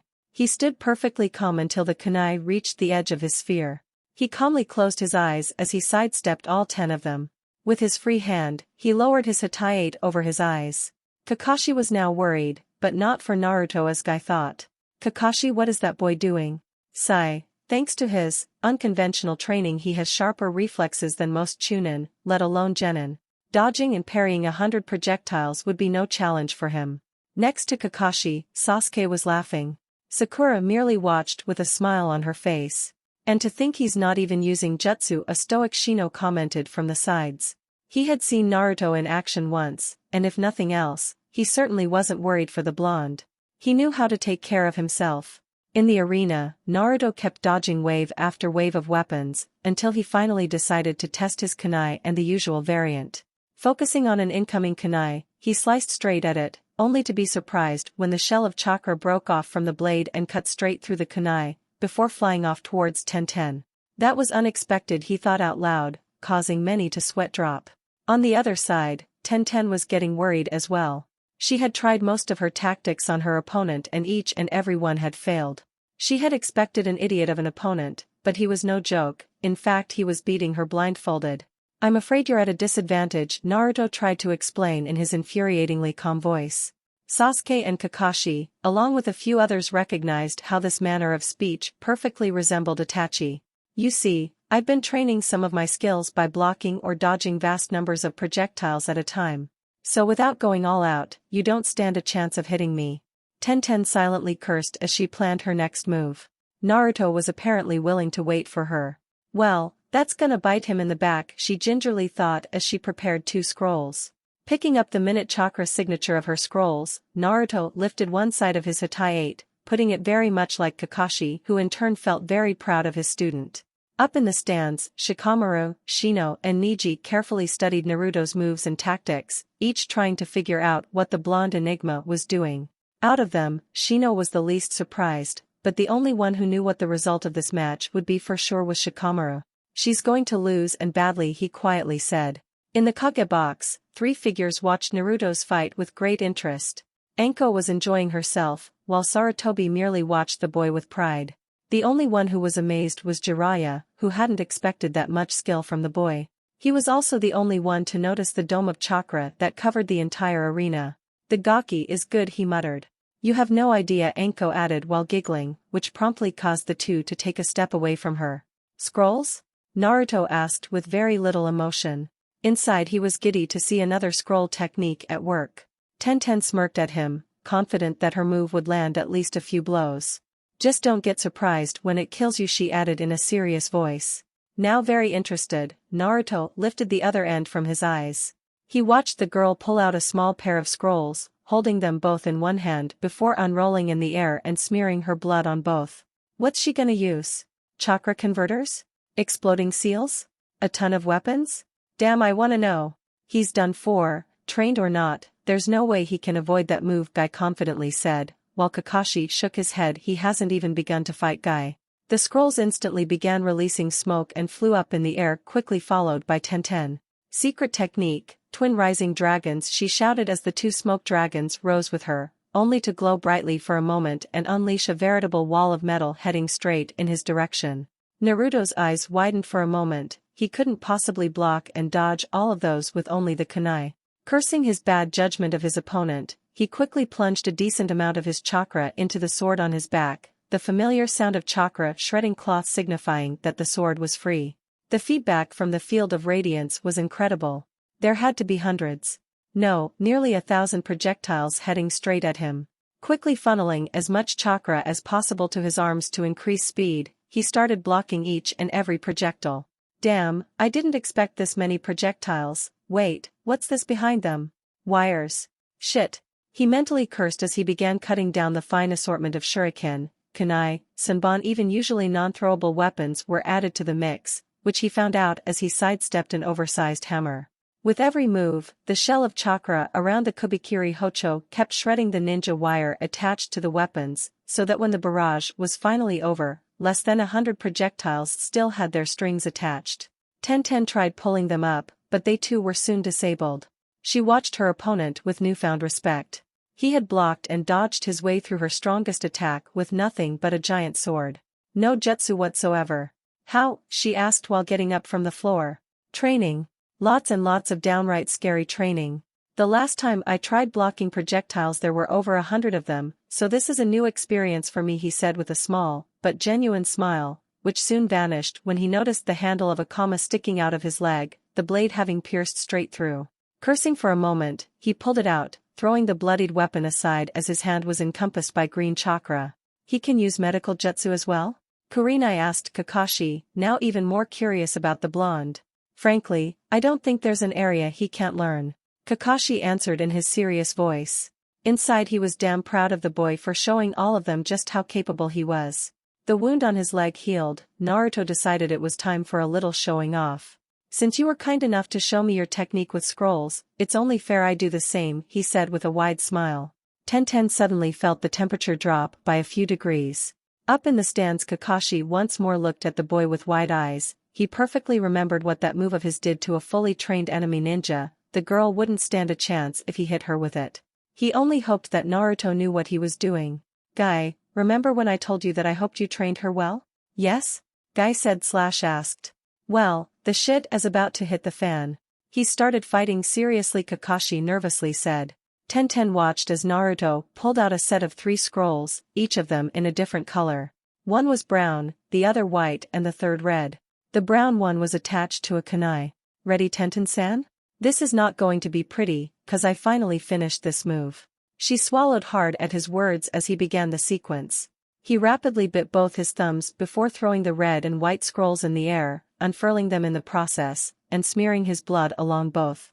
A faint shimmer of blue was seen extending from the end of each scroll following to his extended thumbs as the scrolls rolled back up. In the meantime, Naruto started going through several hand seals at great speed, before slamming the third scroll into the ground. Secret Art, Triune Hunters. Once again, for a moment nothing happened as all but a few seemed disappointed. However, Naruto's team along with Team 8 and Niji all knew what was going on. Niji, thanks to his Byakugan, and the others from experience. Tenten was simply nervous and worried as a strong pressure began building up, it being nothing more than a sudden release of a massive amount of chakra. However, the eyes of all of the spectators widened as the final effect of the jutsu became apparent as a trio of foxes manifested themselves from the elements. The first was a billowy white form that extended from the white scroll, visible only thanks to the color of the ground. The second was a flaming red fox with orange eyes, incredibly reminiscent of Kyuubi burst from the red one. And finally the third rose from the ground, completely brown, its hard earthen body devouring the third scrolls. Jiraiya watched, feeling like time had gone back to almost 30 years ago when Minato started learning to do seals. Naruto was just like him, practical, but very creative and capable of thinking outside the box. He felt ashamed for not being there for the boy and enraged at the stupidity of the villagers that harmed him. Jiraiya was perfectly aware that he was out there keeping those who would hunt down Naruto for the Kyuubi, but still he could only hope that the boy would find it in his heart to forgive him for not coming sooner. A life lived in hell wasn't truly worth much. The crowd stood quiet in shock as Naruto took the sword in his right hand and pointed it towards Tenten, while the thin strands of chakra went from his left hand to the 3 foxes. Now, let's get this party started, he shouted, before smiling at his opponent. Tenten drew out a small scroll and unsealed a fine-looking katana from it, falling into a, to Naruto, unfamiliar stance. Do I play with her and humiliate her, or do I simply beat her down fast? Naruto pondered for a minute as a kunai with an exploding tag flew his way.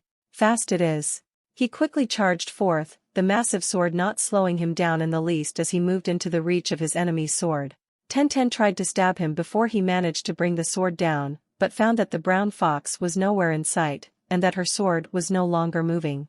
Looking down, she found the fox holding the sword down with its stone jaws clenched tightly around it. She closed her eyes, waiting for the blow that was about to come.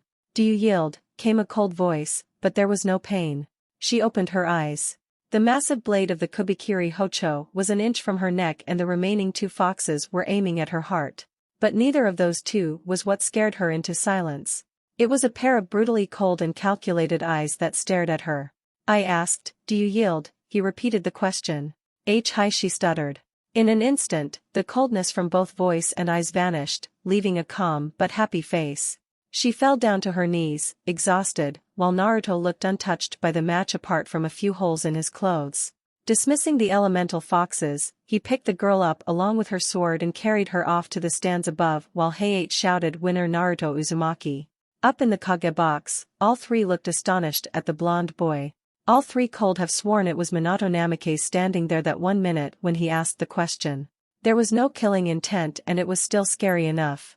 Jiraiya was also impressed by the boy's knowledge of seals, as the 3 foxes were created by nothing more than a powerful seal array, one he didn't know. "Sarutobi-sensei, you didn't by any chance teach him that?" he asked, not really expecting a positive answer.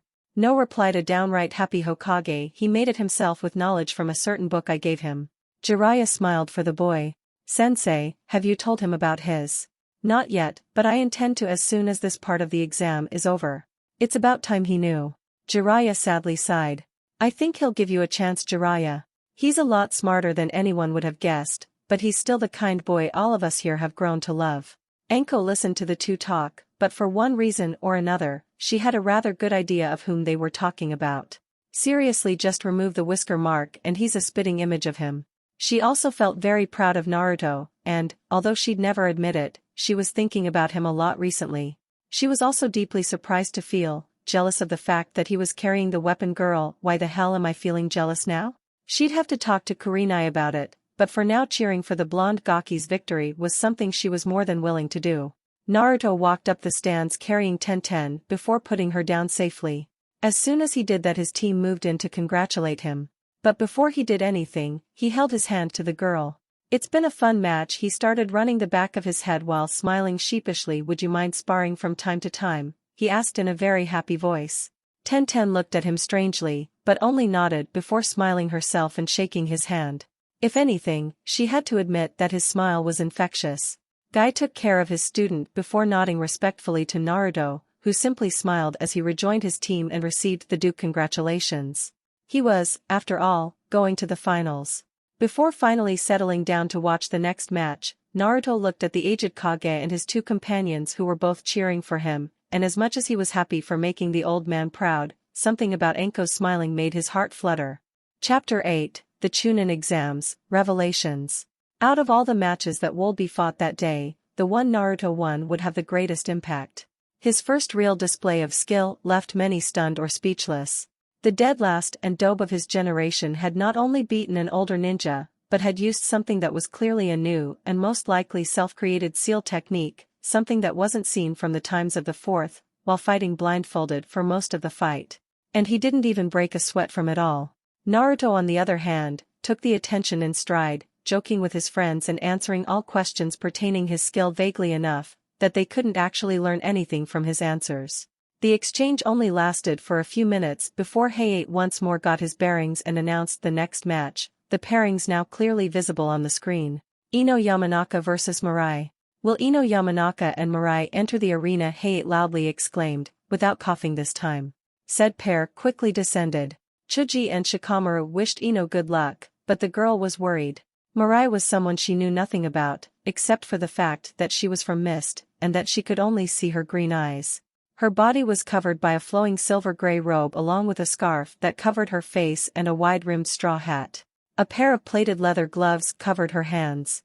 No tools or weapons were visible. "Begin!" Heiei once more shouted, idly wondering if he should get it on tape for the next match, while he was jumping back. Steeling herself, Ino pulled out a kunai, ready.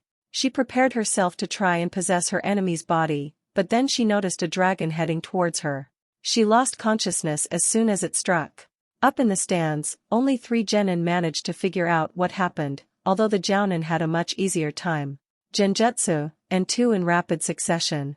Naruto found himself analyzing the moves, and the simple but brutally effective logic that brought down Ino Yamanaka.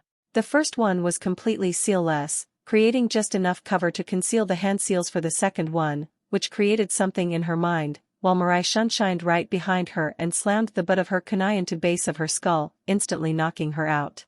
Shit, that girl doesn't play around, Naruto worriedly thought. At those speeds, if he didn't have his additional sense, he wouldn't be able to win. Winner Mirai Hayate quickly announced as the girl disappeared in a swirl of mist, reappearing in the stands next to her two teammates and sensei. Now there's a good idea, Naruto thought, inwardly smiling and making plans to make his own version.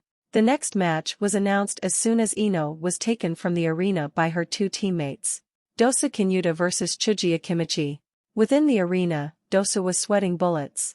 Without his beloved gauntlet to amplify his skills with sound, this battle would be a lot harder. Thankfully, his opponent was weak against his attack. Of course that means nothing if he's out before he can land a blow on to the fat boy's body. Chuji was somewhat unsure of his enemy. He hadn't seen him fight, but he heard from Naruto about him. Out of all the rookies, Chuji was the person that probably spent the least time planning and analyzing, but he was no fool. His family helped his training, and Shikamaru had helped him with planning. It wasn't much, but it would do. Begin. Dosu immediately jumped back, trying to figure out how to best strike his opponent as he pulled out a kunai. His opponent eyed him warily as cocked his hand back. Partial expansion jutsu, Chuji mentally commanded as he molded his chakra. It was one of the points his father hammered in, to use his clan jutsu without any hand seals or words, otherwise it's easily predicted. His enemy had little time to move as a massive fist suddenly descended on his position. He rolled to the left, only to get slammed into the wall by the oversized appendage. Dosa cursed, loudly uttering a string of obscenities as he dug himself out from the human-shaped hole in the wall. He had relied too much on his gauntlet and now his skills deteriorated. No matter, I still have a few other tricks, he mused as the bandages that covered his face fell off to reveal a perfectly normal face and a different colored eye. Up in the stands, a certain pair of genin from sound had their eyes twitching. The young Akimichi was getting nervous. His main strength was taijutsu, with only the academy techniques as backup. He inwardly cursed and promised himself to learn a bit more outside the clan techniques he had learned so far. Seeing that his opponent was up to something, he changed his plan. Quickly reducing his arms to their normal size, he pulled out a kunai with an exploding tag. He had actually asked why he needed it before the exam started. A quick distraction was all he needed. Dosa was surprised when Chuji stopped using his arms to try and hit him. What the hell is he doing? His thoughts were soon answered by the hissing sound of a kunai flying straight at him. He rapidly rolled to the right, dodging the explosion only to run into another. He barely recovered, only to see a giant ball rolling towards him. He tried to move, but it was too late as Chuji rolled over him, the sheer weight of the body slamming him into the ground with many, many broken bones. He had failed, again. Thank Kami that I got a good deal this time round. He thought as his consciousness faded. The last thing he heard was the proctor announcing his opponent's victory. Quite a few were surprised at Chuji's victory, and a veil of silence covered the arena before the sound of two pairs of hands clapping could be heard. Naruto and Shikamaru were congratulating their friend, quickly joined by Asuma, Sasuke, Sakura and all the others. Chuji smiled sheepishly before climbing up into the stands to a congratulating crowd. After Dosa got shipped out of the arena by the medics, Hayate one more walked in, waiting for the screen to show the next pair.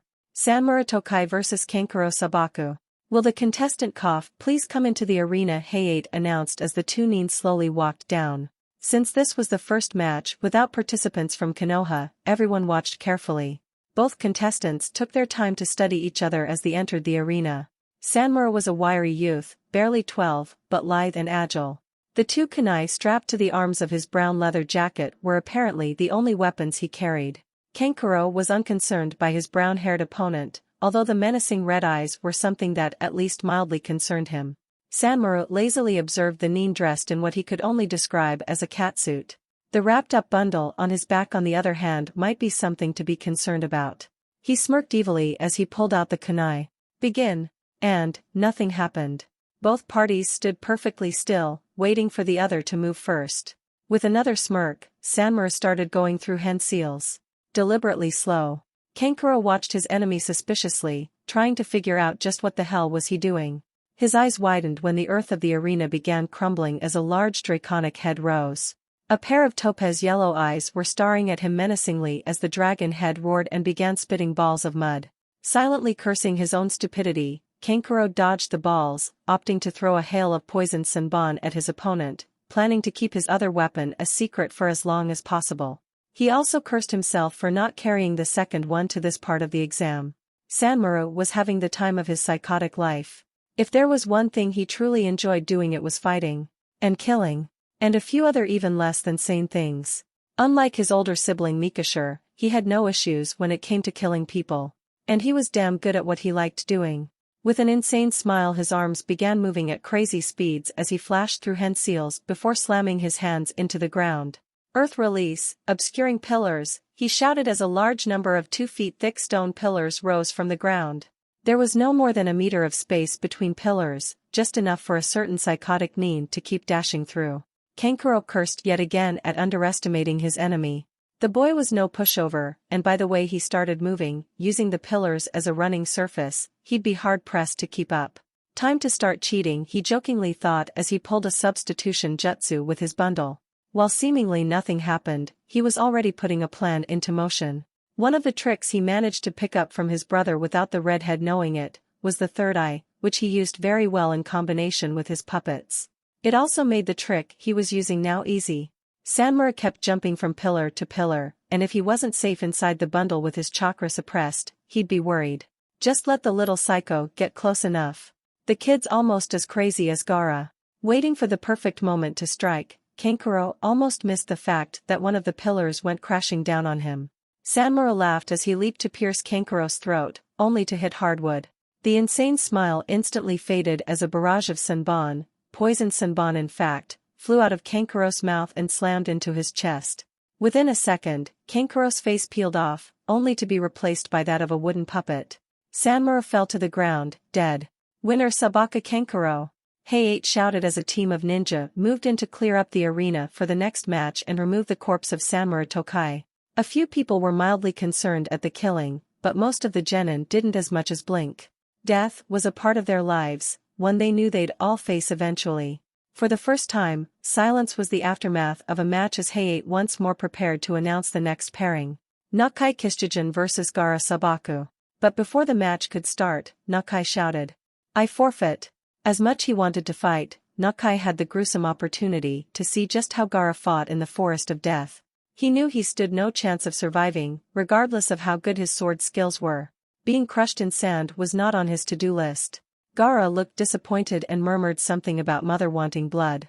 Thanks to his chakra-enhanced hearing, Naruto shuddered at the comment. For some reason, the idea of calling a 100-meter-tall bloodthirsty raccoon demon mother was disturbing. Coughing again, Hey-8 announced the next match. Same time, ANBU headquarters, interrogation and torture division, prison cells. Wind howled through the darkened corridors of the underground prison level of the infamous ANBU headquarters.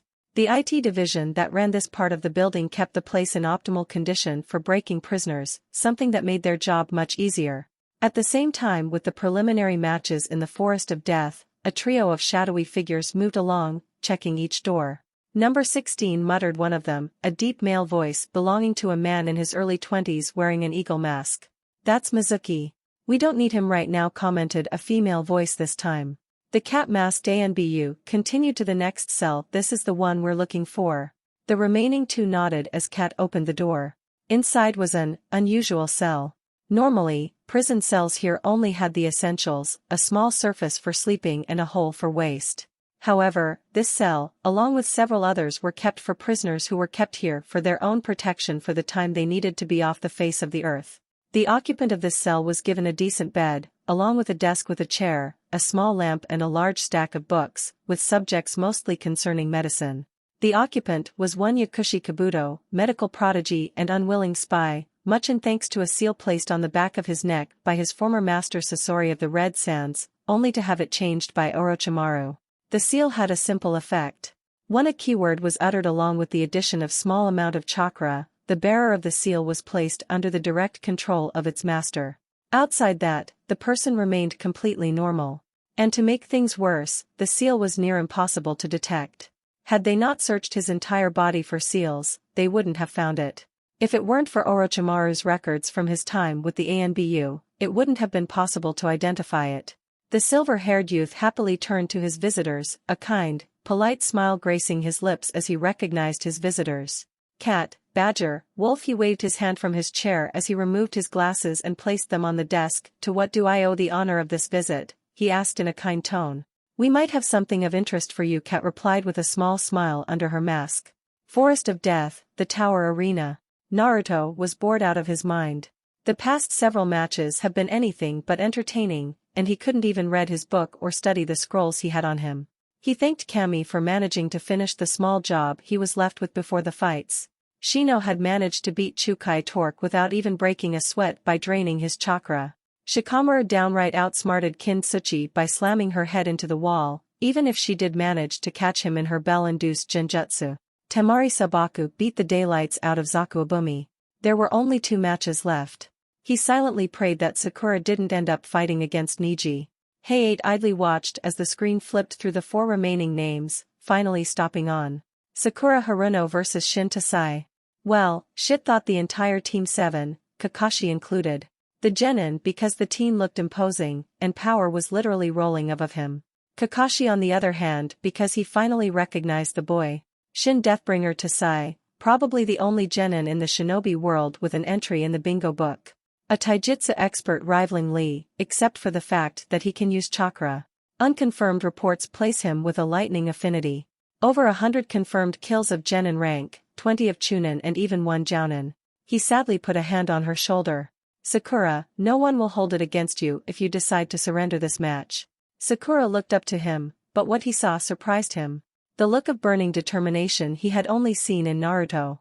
I know. But I'm still going to fight, she calmly answered as she descended into the arena. Shin, her opponent, was perfectly calm, his look emotionless as he watched her.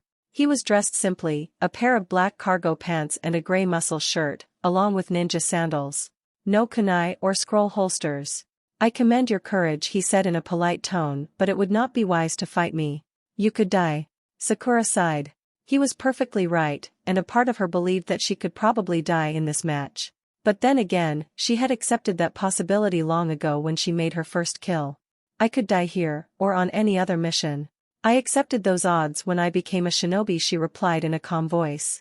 Her determination crushed her fear, and the desire to prove herself to her teammates and sensei did the rest. Shin laughed. It was a warm and kind laughter, one which you wouldn't expect from a cold killer. Good. Let's fight then, he said while still laughing. Begin. Heiei shouted while jumping back. The 2 of them both dropped into stances. So, how do I fight him? Kakashi-sensei obviously thinks that this guy is powerful, and he's probably right. No weapons, so that means either ninjutsu or genjutsu, and according to his build taijutsu, but most likely the last. Damn, the one area I'm weak in. Not trusting her limited skills in taijutsu, she pulled out a kunai in preparation for the attack. Seeing her hesitance to attack, Shin charged forth, preparing to slam his palm into her gut. Sakura barely managed to dodge the attack by twisting to the right, and the follow-up blow by his shoulder. Shin kept the pressure on her as he chained blow after blow, leaving just enough space for the girl to have a chance at dodging. What Sakura didn't know was that Shin respected her determination and sheer grit. And that he loved to fight a worthy opponent, which he considered her to be. Dodging blow after blow, Sakura actually managed to lay a few glancing cuts to her opponent, but in return, her left arm was completely numb from a single dislocating blow to the shoulder. No jutsu anymore, just pure taijutsu. My left arm might as well be gone, she thought as she watched for an opening in Shin's defenses. Kakashi was, for the umpteenth time this day, impressed by his team. Sakura was fighting far better than he thought possible. She certainly stood no chance against this opponent, even if he was holding back his strength, but even so, it was impressive. He might not have pressed them all into training like he should have, but they were still good. In fact, Sakura actually had talent for taijutsu and fighting with kunai. Sakura decided to go for her last resort, the fencing kunai. She leaped back, barely managing to unseal one of them from the scroll and once more taking up her stance. She wouldn't stand down or surrender. Not anymore. Several figures smiled at her actions. One was her opponent, another 2 were her 2 teammates joined by her sensei. She just doesn't give up. All the better, Shin mused as he waded past her elongated kunai. Sakura was now low on chakra. She could probably maintain the chakra shell around the blade for a few more minutes, but that was it. After that she'd fall unconscious. Her mind was racing, desperately grasping at ideas, until she remembered Naruto's match some time ago. What exactly did he do? He made the shell around the kunai break off. Wait, I could cut off the flow of chakra while swinging at the enemy, that should break it, right? She desperately thought as she kept dodging and trying to slash her enemy. Praying for this last move to work, she channeled the last remains of her chakra into the blade, before swinging it at Shin's chest. Shin was having fun. Pure, unadulterated fun, the likes of which he hadn't had in years. While he had to go at a third of his actual strength, the girl was going all out pulling every trick she knew, and a few she probably didn't even figure out she was pulling. When she slashed at him, his smile faded as a blade of pure chakra broke off from the elongated kunai, heading straight for him. He grunted as the blade cut straight through his clothes and into his flesh, leaving a centimeter-deep gash in his skin, now bleeding. Sakura was barely conscious. "Proctor, the match is over," Shin said in a calm voice as Sakura nearly fell onto the ground, only to be caught by Shin. "Winner Shin Tokai Hade announced, as the medics picked Sakura up from the red-haired youth. Naruto watched him in interest. First he gave Sakura a chance by holding back, now he didn't finish her off when he was supposed to be a cold-blooded killer. Interesting indeed, he mused. There was only one match left, and a few people cringed when they saw the names. Niji Hyuga vs Hinata Hyuga. Hinata shakily started going down into the arena, as her teammates and sensei wished her luck. She made a short look at Naruto, only to see that he noticed and silently mouthed something. "Kick his ass," she recognized the words and smiled, a bit of her confidence returning. From his perch, Naruto watched the two enter the arena. He was well aware that Hinata had a crush on him, but that was most likely a passing thing, although that didn't mean he couldn't cheer for her. The girl had a lot of talent, but was almost afraid to use it. He could only hope that she would fight properly now. Niji watched his cousin walk towards him with no small amount of hate. He disliked the main branch of the Hyuga family with a passion since his father died. And he blamed the girl in front of him for it. To his surprise, the normally shy and withdrawn Hinata was currently standing in the most aggressive of the Juken stances either of them knew. So she has some backbone. Not that it will help her. "Why do you even try, Hinata-sama? Fate has decreed that you will be defeated here," he said in a cold, emotionless tone. Hinata winced, but didn't reply. Both Kurenai and Guy watched the match with growing horror as Niji proceeded to nearly kill Hinata, who to his surprise gave nearly as good as she got, leaving her cousin mostly disabled, but not injured unlike her. Naruto growled as he gripped the stone of the railing, his fingers making the structure crack from the pressure. How could that idiot do something like that to his family? Hinata was probably the kindest person he knew. What could she have possibly done to deserve such hatred? How little people appreciate things until they lose them. "I never had a family, but that fool has a cousin that cares for him very much, and what does he do? Besides, aren't branch members of the Hyuga clan supposed to have a control seal? Does he understand that she could have used it the moment the match started to kill him?" He mused sadly as the match continued. Hinata had blood leaking from her mouth by now and was barely standing. Niji was once more surprised. His worthless cousin was actually far better than he expected. In fact, if she wasn't aiming for non-lethal spots unlike him, he would have probably gotten badly wounded by now. So why didn't she? She could have also used the seal that would have fried his mind within seconds, yet he didn't even consider it. They both panted as they made a short break, eyes focused on each other's, each waiting for the other to move first. "Why?" Niji asked between pants, his analytical mind for the first time stumped at the behavior of the young clan heiress. She looked at him sadly. For a moment he growled, thinking she pitied him, but quickly realized otherwise. What could she possibly be sad about? "Because I miss my brother," she said softly as the melee resumed. It finally struck him what she meant. While she knew how, she couldn't use the seal. She wouldn't. Just like she wouldn't harm him, even if it cost her her life. For the first time since his father had died, his eyes softened a bit. He still held a lot of pain and anger, but now there was a new feeling for his sister. Respect. "I see," he replied in a monotone as he once more took to the offensive, this time avoiding any life-threatening blows, the rage that possessed him slowly receding. He did always love a good challenge, and it seemed that Hinata would prove to be one. The crowd was surprised as the match started picking up speed once more, the two locked in a majestic yet deadly dance as chakra visibly flared around them both. This time it was Hinata on the offensive, gracefully wading into his guard and finally managing to disable one of his arms with a quick strike to the pressure points on his shoulder. Niji managed to retaliate as she pulled away by sending a quick juken blow to her left leg, bringing her down. He was getting tired. The match he had expected would be one-sided had turned into a battle of attrition. He had decided before the match that he would keep all his tricks up his sleeve, hidden until the finals unless desperately needed. Proceeding to end the match, he bypassed her guard and placed 3 consecutive strikes on both her shoulders and her other leg, completely disabling her. Both nodded to the proctor before Hinata finally lost consciousness to her exhaustion. Winner Niji Hyuga Hayate loudly announced the victor of the final match while Niji watched over Hinata until the medics arrived to pick her up. He couldn't stop the smile that formed on his face in response to her own. Next day, 6 a.m., Uzumaki residence. Rain yet again. Naruto was considering whether the gods had a sense of humor as he kept exercising his body while 100 clones were practicing chakra control on the roof. Push-ups were a generally easy exercise for him, so he tried Kakashi's version, by doing it on one finger with weights on his back. Although he seemed calm, his mind was racing, planning his course of action for the next month.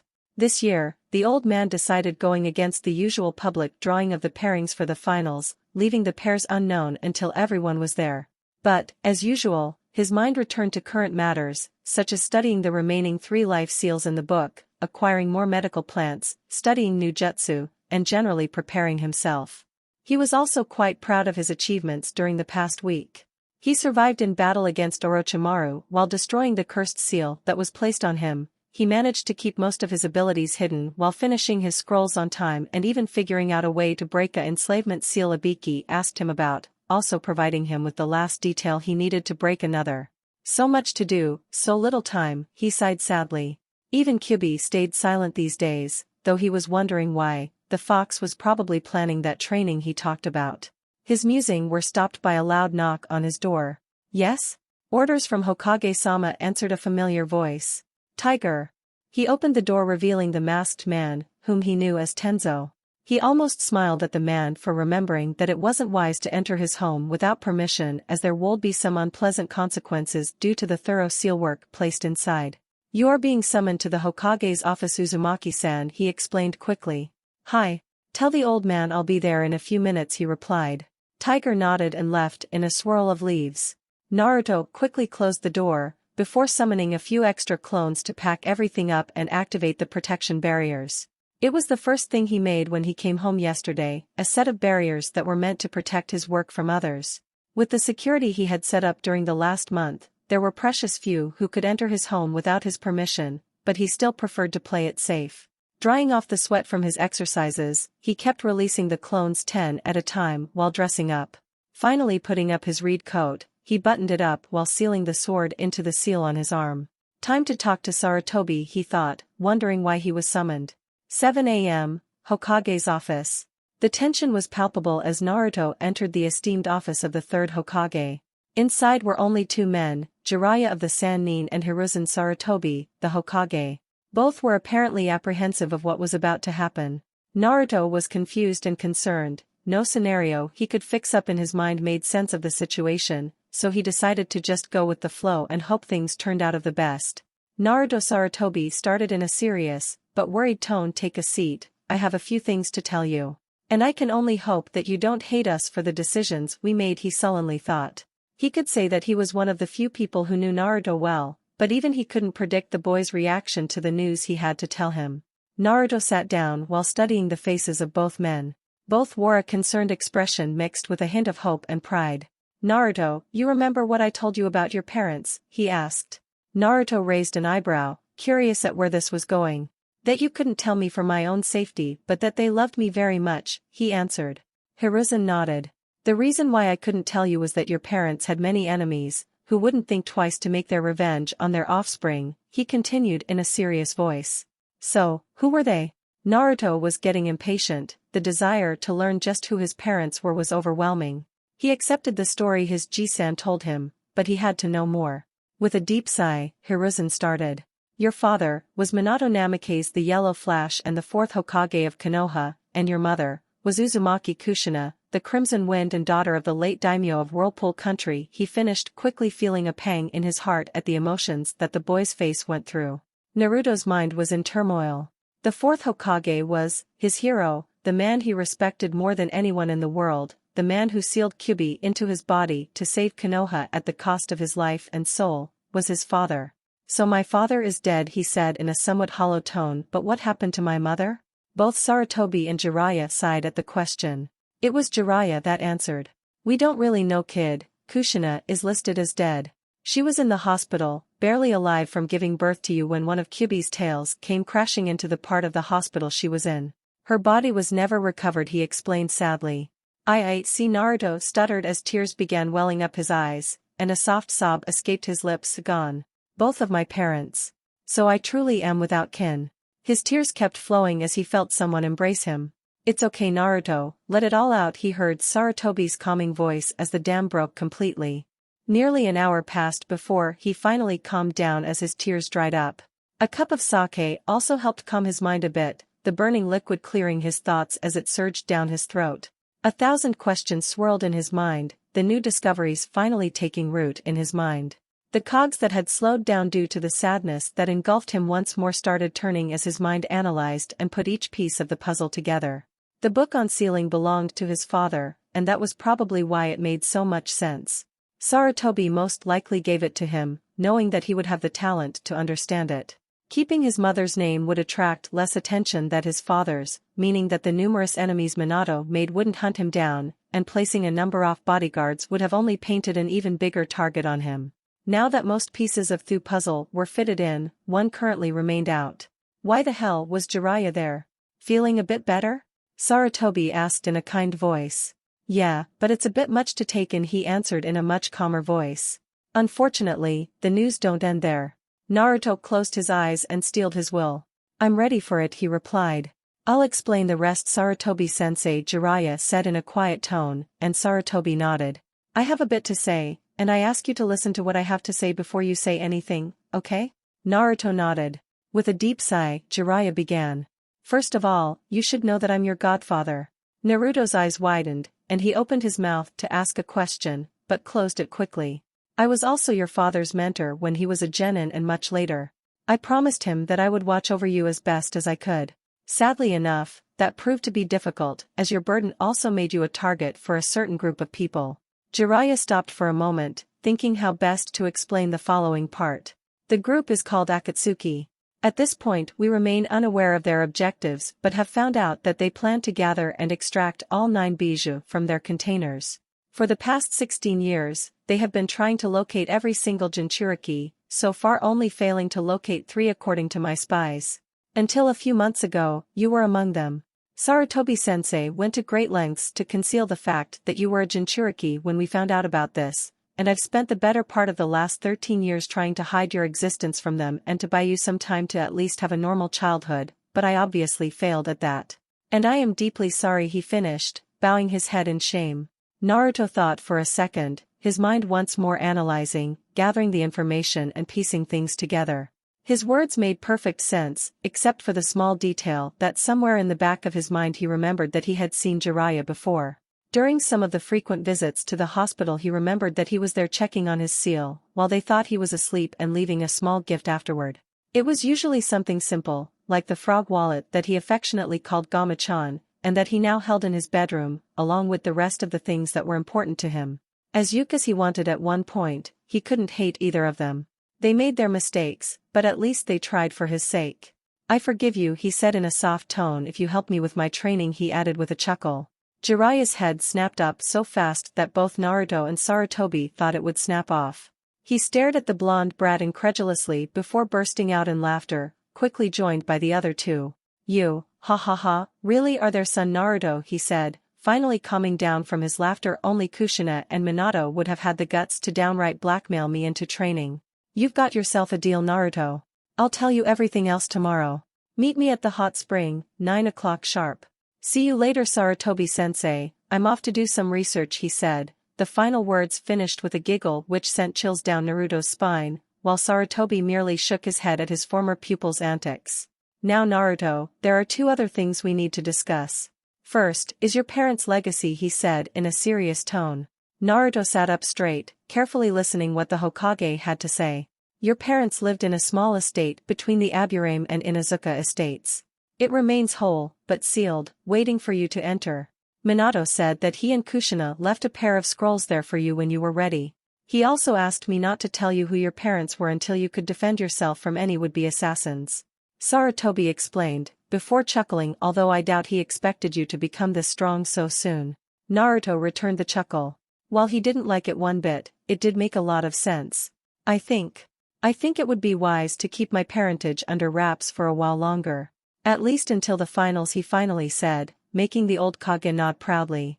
He wouldn't have refused the boy his last name if he asked now, but this would be far better for both him and Konoha.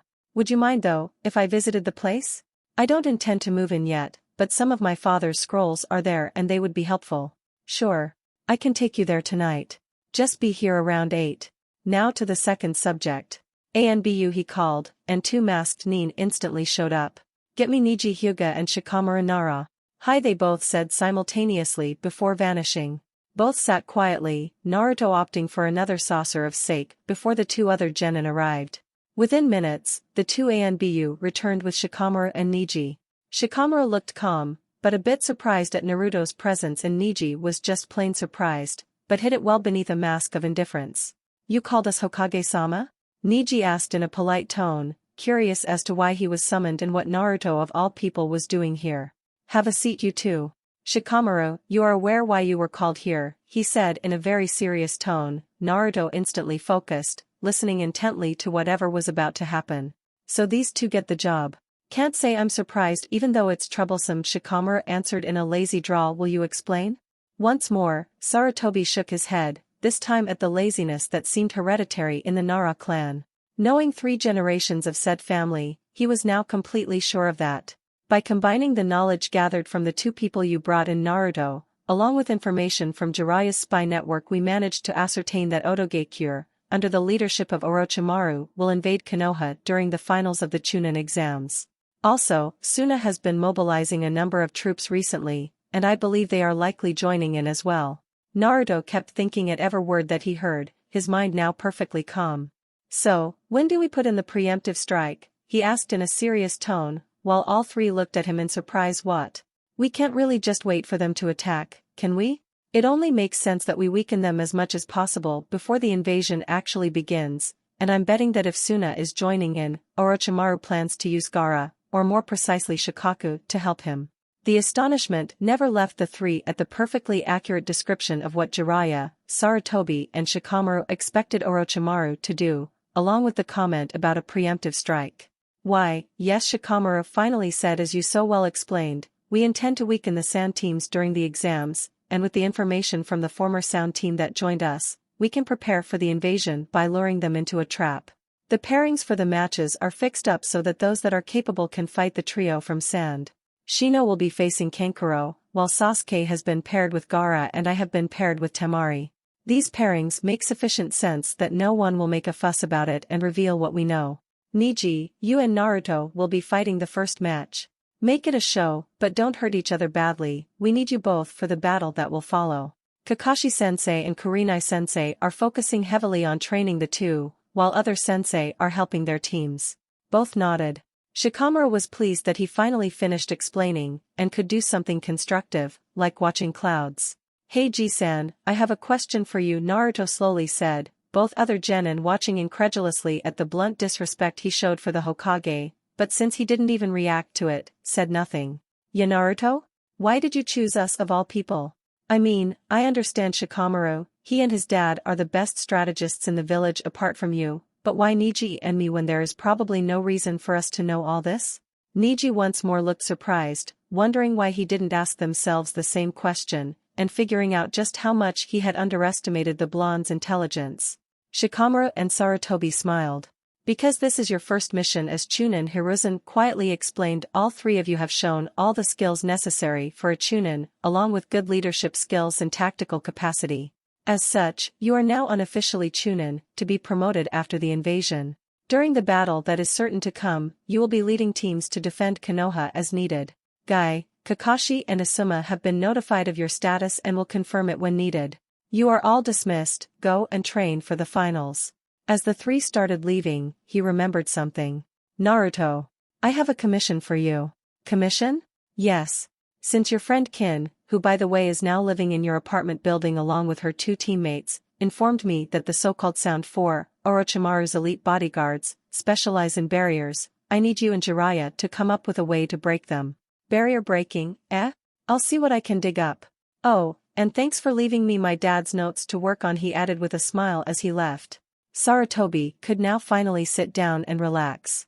The day went a lot better than expected, now he could finally relax a bit and… Hokage-sama, while you were in the meeting, this paperwork piled up. His secretary came in pushing a cart, loaded with piles of paper. Suffice to say that the Hokage spent the rest of the day considering alternate uses of various fire jutsu. 8:30 p.m., Clan District of Konoha. Two shadowy figures silently moved towards the estates of the Aburame and Inuzuka families. The two fortified holds were probably the only ones that were built more to protect outsiders rather than those who live inside, as the insects and dogs weren't overly fond of uninvited guests. However, between the two holds was a forest, which the two clans used as a hunting ground. At the heart of said forest was a small estate surrounded by a tall stone wall. The two figures silently proceeded through the forest, unimpeded by the numerous beasts that inhabited it. The iron-wrought gates of the estate now loomed in front of them, the black bars completely covered in small golden seals which served both as protection and decoration. Wow was all Naruto could say as he observed the simple family home, that was better protected than the Hokage Tower. Being a seal master had its perks. It sure is something. I still remember the day Minato first showed us the home that he had built for himself, Kushina and you. It was finished only a month before you were born. Come on, place a bit of your blood on the plate and push your chakra into it, he prodded him on, glad to give the boy what was rightfully his. Now that both of them thought about it, no one apart from the Inuzuka and the Aburame would ever notice if he came here, and Sarutobi knew that both were his supporters in the council, and would gladly play dumb as to his visits here, if for nothing else, to annoy Danzo and his supporters.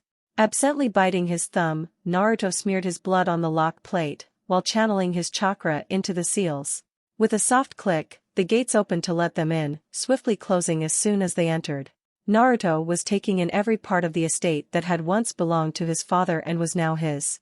He had noticed that the walls had plates similar to the ones on the gate, made from wrought iron and covered in intricate golden seals, every couple of meters. He wondered for a second how did he manage to make so many, but reminding himself of all the benefits of shadow clones. The estate was relatively simple.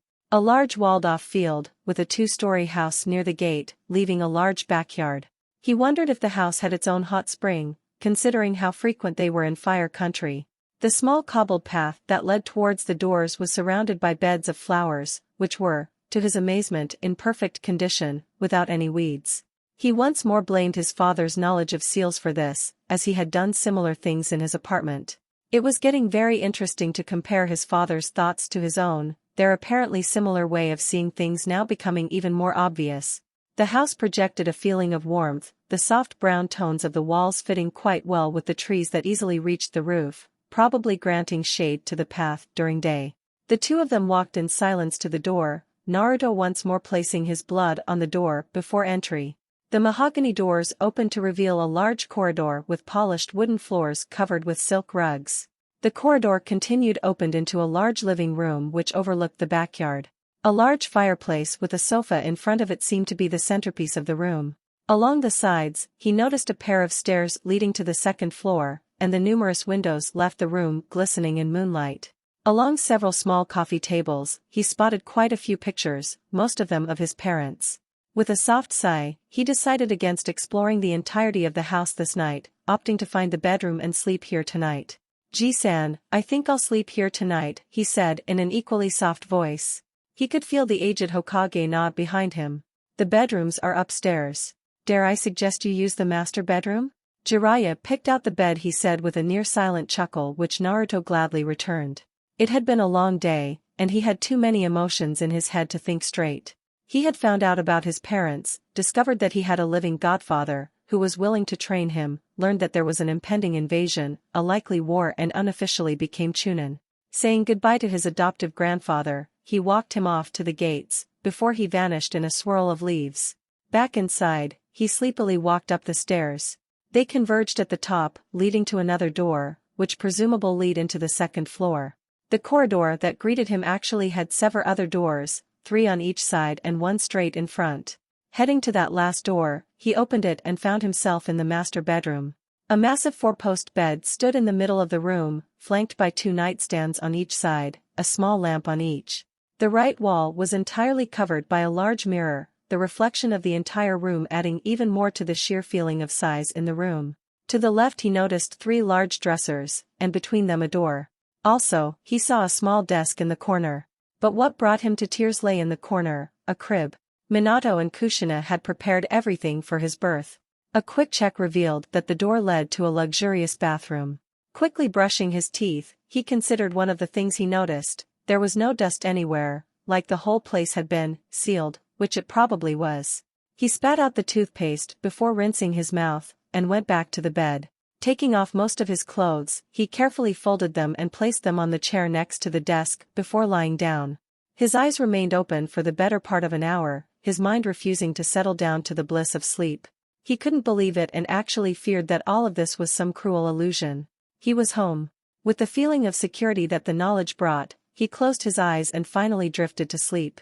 Naruto woke up next morning to the rays of light which fell on his face. It had been years since he slept so peacefully, or felt so rested. With a groan he stretched his muscles as he got up. There was a lot of work to do today, but first of all, he wanted to explore this house a bit, before leaving. He silently decided to permanently move in here once the exams were over. The upper floor contained nothing but bedrooms, each with its own bathroom. After a short stroll, he got down to explore the ground level. He was impressed to say the least. The kitchen was something that would fit in the palace of a king. A large room, half on the ground level, half beneath it, was the library, in which he saw thousands of books and scrolls on various subjects. One of the things he didn't see last night was a small walled-off area, a private bath fed by a warm spring rerouted to it. After a while, he came across his father's study. It was a room of decent size, with a large desk. On the sides he saw multiple shelves, each and every one of them stock-filled with scrolls. A short search revealed them to be a mixture of jutsu scrolls, reports, research materials and plans. However, it was the 2 scrolls on the desk that drew his attention. 2 ornately decorated scrolls, tied with a yellow ribbon and a note attached to them. For Naruto, from his parents. Naruto made a small smile and untied the ribbon.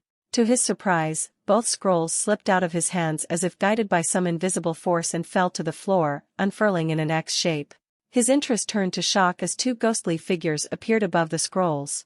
A man and a woman. His parents. He realized that this was a recording of sorts as he watched the 2 of them begin to move, Minato fixing up his coat and Kushina fussing over it.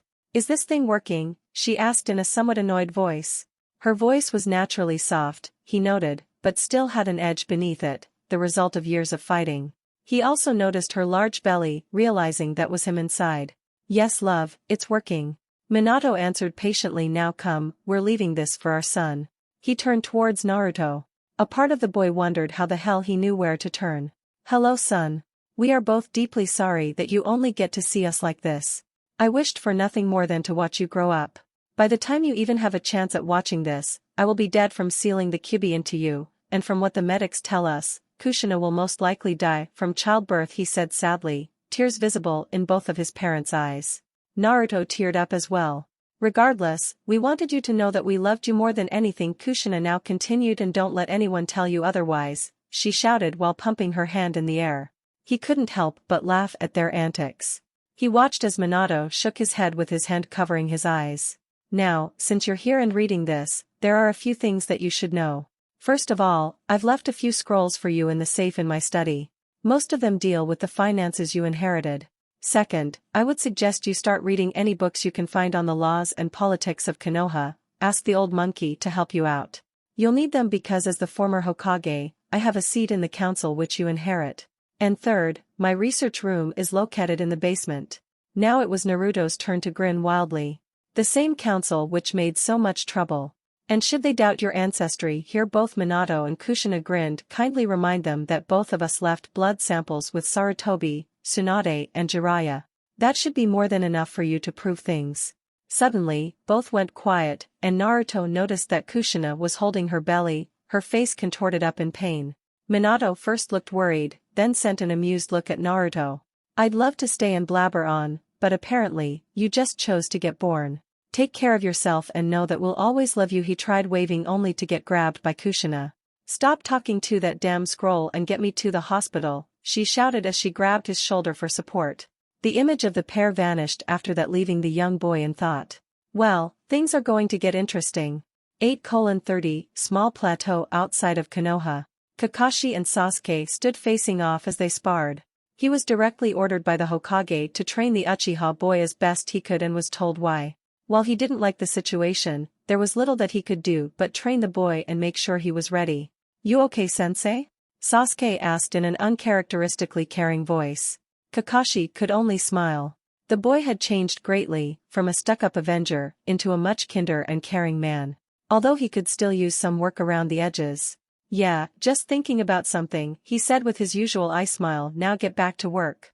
9 o'clock, Konoha Hot Springs.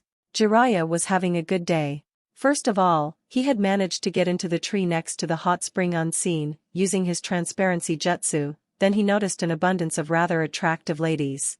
He was scribbling notes in overdrive. He had almost forgotten that there was a student he was supposed to train today, and probably would have, had he not felt something poking him in the shoulder.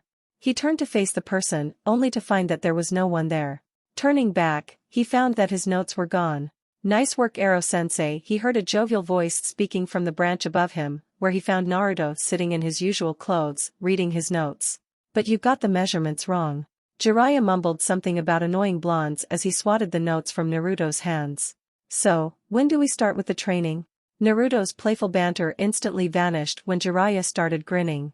First, I need to see just how strong you are. Follow me. With a short jump, both found themselves on the ground. Naruto followed Jiraiya outside of Konoha, reaching an isolated training ground. The barren circular field surrounded by trees on one side, a lake on the other and finally a cliff face on the third was probably one of the most private training grounds in Konoha, well hidden from the rest of the world. Jiraiya suddenly stopped and summoned what Naruto assumed to be a shadow clone. Alright Gaki, I want you to fight this clone of mine.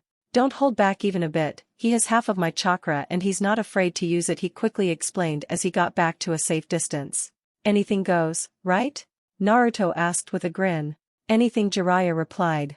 Naruto immediately took a stance and began rapidly going through hand seals.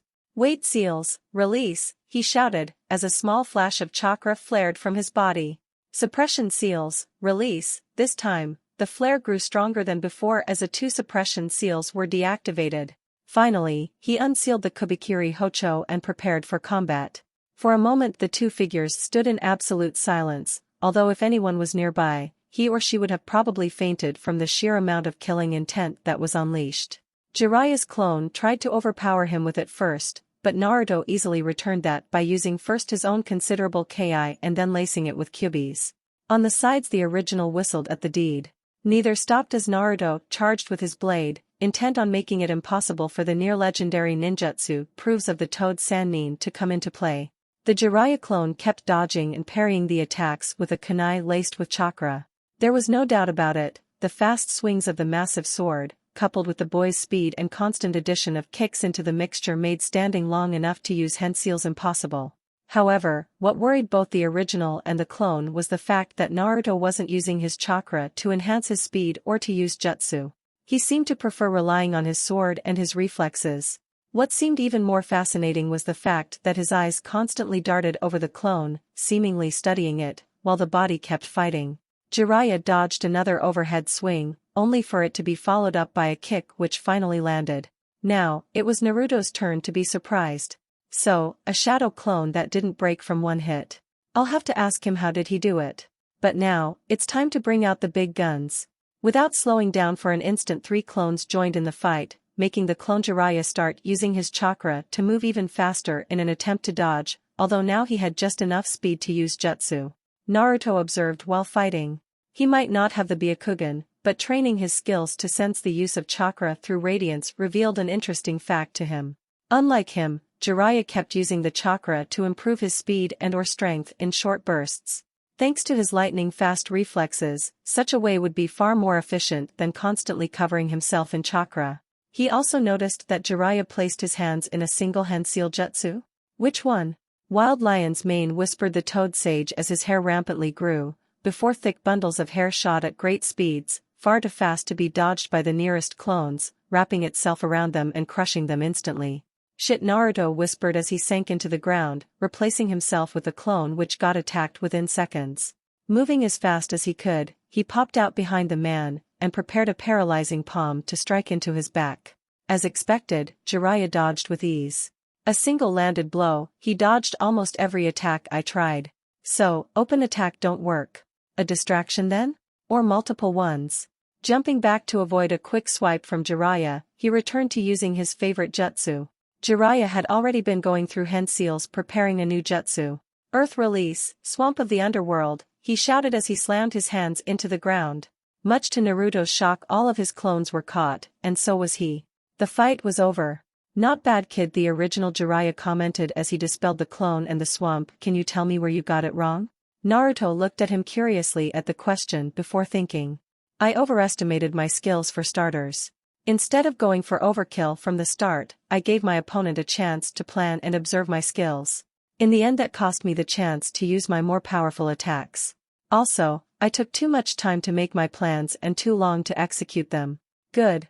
Now, what can you say about your skills? Jiraiya asked again. By now he was grinning. The boy knew his failings. My kenjutsu is good, but still has a lot of room for improvement. Ninjutsu is weak. I don't know many jutsu, but those that I do know are mastered to the point that I can do them without hand seals or names. Chakra capacity is easily Kage level thanks to the fox sealed inside me, and my daily training has brought my chakra control to about low Jounin level. Speed and stamina are over Jounin level, that much I know. My few ninjutsu skills are growing at a rapid rate, and at this point I probably know more about seals than anyone in this village except for you, Gigi, and a few seal experts in ANBU. Jiraiya nodded, and began his own speech. You got a few things wrong, and Clear forgot a few things. Your natural speed and stamina are ANBU level at least, and aside from Sarutobi-sensei and me, you are the best seal user in town. Also, you failed to note that your reflexes have already reached superhuman levels and that you can see without using your eyes. Naruto rubbed the back of his head sheepishly at the last comment. Yeah, I kinda keep that a secret. You see, about 2 months ago, I started talking with Kyubi, and he gave his word to help me with my training since I started taking all of this ninja business seriously. Among the things he taught me was radiance, the ability to project one's chakra outside one's body but still control it when it's outside. The first form is a shell of chakra that extends to certain distance, dependent on skill, and that serves as an artificial sixth sense. I'm as of yet unaware of the other forms. Jiraiya nodded. This was going to be a long day. Chapter 9, Calm Before the Storm. It was insane. The training that Jiraiya subjected him to had pushed his endurance to the limit. 100 of his clones sparred with 100 of Jiraiya's in pure taijutsu, while levitating 10 shuriken on their bodies each. The 2 originals, however, were doing something else. Naruto was sitting and listening to the short lecture he was being given by the Toad Sage. Before I start teaching you any jutsu, the first thing you need to learn is how to manipulate elemental chakra. Finishing that, Jiraiya pulled out a chakra tester, the small piece of paper used to test people's elemental affinities. One detail about it. Naruto said with a mildly confused look. Yes? Something weird happened the last time I tried that, Naruto said, and proceeded to explain just what had happened when he used the tester that Kakashi had given him. Do it again, he said shortly, hoping that new results would shed some light on the subject. Naruto pushed his chakra into the small piece of paper, watching as it got cut up into 4. Unlike last time, however, it was no longer the corners that got affected. Nearly a quarter of each piece was now either soaked, crumbling, crumpled, or burning. Damn. He actually has 5 affinities, although only one is fully manifested. If what he said about the previous reaction is correct, that means that the other are slowly manifesting themselves even if he isn't using them. And that means either a bloodline or... His thoughts were interrupted by a voice coming from the blonde himself. You are quite correct, pervert, Naruto chuckled, his voice completely demonic. Kyubi? Jiraiya stuttered. Naruto nodded. He noticed that the formerly blue eyes were now a slitted red. I borrowed Naruto's body for a few minutes to talk to you. I've spent the better part of the last 6 months studying the boy's body. Suffice to say, it was more than interesting. My presence has had certain, beneficial effects on Naruto's body. By now Jiraiya had shed most of his fear, having replaced it by curiosity. While still suspicious of the demon fox, Jiraiya was no fool. The seal that Minato made was reinforced by the Shinigami. Only an entity of equal or greater power would be able to remove it without killing him both unless Naruto set it free. And it seemed that Kyuubi was more of a scholar than a warrior. Such as, much to his surprise, the demon side. Why did the foolish mortals have to be so damn curious? Considering I'm not much better myself. His improved healing factor for one. The fact that he regenerates chakra faster than any other living being. His metabolism, which has over the years adapted, moving towards that of a demon rather than a human 1-inch. Demon? Jiraiya asked worriedly. Don't tell me you are trying to. Don't worry needlessly, it's merely becoming more efficient as the years pass. Unlike demons, most mortal species waste a solid amount of nutrients and energy from food. How the hell do you think that the boy survived all those years on almost nothing but ramen? Kyuubi replied in an annoyed tone. Jiraiya nodded. What about the rest of his body? If his metabolism is adapting, what about his muscles and nervous system? His questions were met with a content smirk. Kyuubi was beginning to enjoy this conversation. It is good to see that you are more than just an aged perverted writer. His muscles are lighter than normal human ones, while still maintaining the same strength. The cardiovascular system has also been fixed up, resulting in his insane stamina. On the other hand, his brain and entire nervous system were optimized, for the lack of a better word. The synapses fire and the impulses travel at twice the speed they did before. This resulted in those insane reflexes you noticed. It only took time to train his mind as it wasn't ready to utilize them normally. Simply put, his entire body is being finely tuned into an well-working system. The feeling was somewhat surreal, Jiraiya concluded. He was sitting and talking with one of the most powerful entities in existence, both fascinated by the blonde boy one of them was possessing, and talking about him like he was a miracle of nature, which by most accounts, he probably was. The explanations that Kyuubi had given all made perfect sense. Unknown to them both, Naruto's conscience remained ever so close to the surface, listening intently to the conversation, his own curiosity getting the better of him. So, Kyuubi has been helping me all along.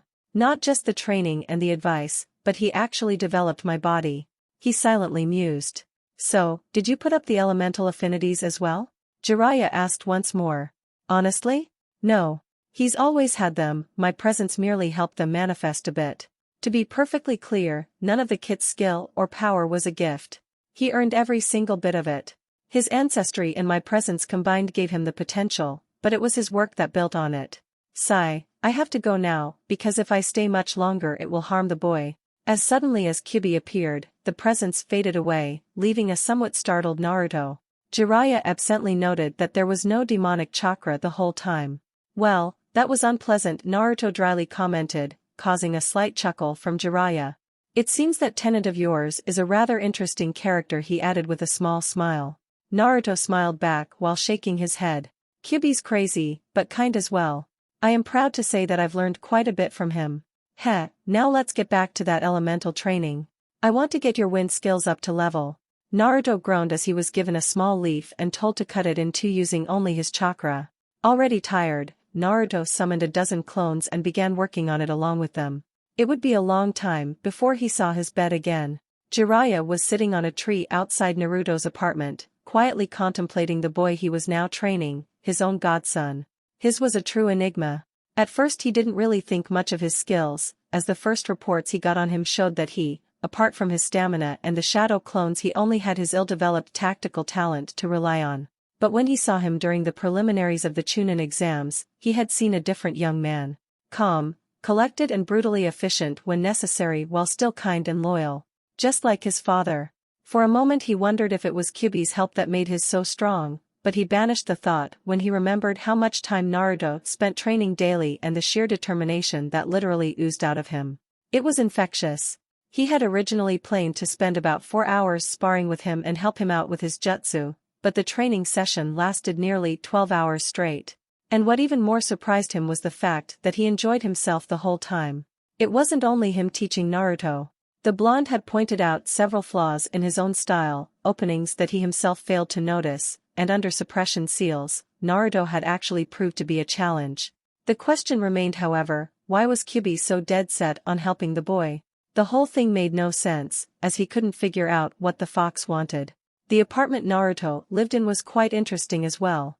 Decades of practice allowed Jiraiya to remotely study the various barriers that were stacked through the walls of the boy's home. Privacy barriers, making any sounds or scents undetectable from the outside. A variation of one of his own seals, that made any writing unreadable from the outside, reinforcement barriers within the walls, and finally a full-scale protection barrier around the entire apartment, keeping any and all unwanted visitors out. Most of them basic to advanced barrier seals, but masterfully combined into a single security system that he would be hard-pressed to improve. He had to admit though, Naruto was the ideal student, hardworking, talented, but not arrogant, dedicated, but not obsessed, and with a massive chakra capacity that just kept growing, thus the constant chakra control exercises, to keep both in balance. Shrugging and shaking his head, he finally gave up on trying to understand the blonde headache that had just gotten to sleep. Once more looking through his notes, he giggled perversely before leaving. There was research to be done. Clouds once more began to gather over the twilight skies of Konoha, an eerie symbol of the coming storm. Two shadowy figures slowly walked towards Konoha. The two guards fell asleep as they passed them by, completely undetected in the darkness. "Are you certain about this?" asked a distinctively male voice. The other figure nodded. "We agreed to do it," he replied. "We will only observe for now." With another nod, both figures faded into the ill-lit streets of Konoha. Unfortunately for Naruto, sleep simply wouldn't come. He rolled about his bed, unable to find a comfortable position. In reality, his mind was too busy working through the various pieces of information and trains of thought to go to sleep now. But whatever his subconscious mind was doing, a large part of his mind was thinking of a certain purple-haired kunoichi, before all those thoughts were broken by a loud knock on his door. Forest of Death, same time. A soft sneeze was heard from one of the two occupants of a small camp in the middle of the forest. A pair of friends, namely Kurenai and Anko, were sleeping outside after a long period of training. After seeing the rate at which the blonde Jinchuriki improved, she felt the need to keep up. Kurenai kept smiling the entire day after she mentioned the blonde Gaki. "I wonder if she realizes what she's feeling?" Kurenai thought as she watched her crazy friend bite her favorite food, while chatting about everyday things. Anko did her best to steer conversation away from the one subject she ironically thought about the most.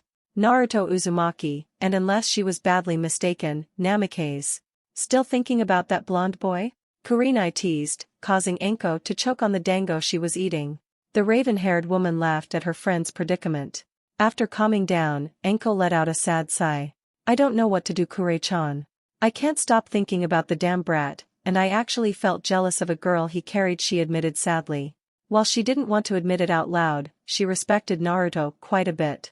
The fact that he endured the harsh torment of the village for years without breaking or changing that much was something she respected and liked about him. Come to think of it, she liked a lot of things about the blonde. "Do you like him?" Kurenai asked as she moved closer and started massaging her shoulders. Anko instantly tensed up at the question, wondering if her friend knew how to read thoughts. She nodded in response.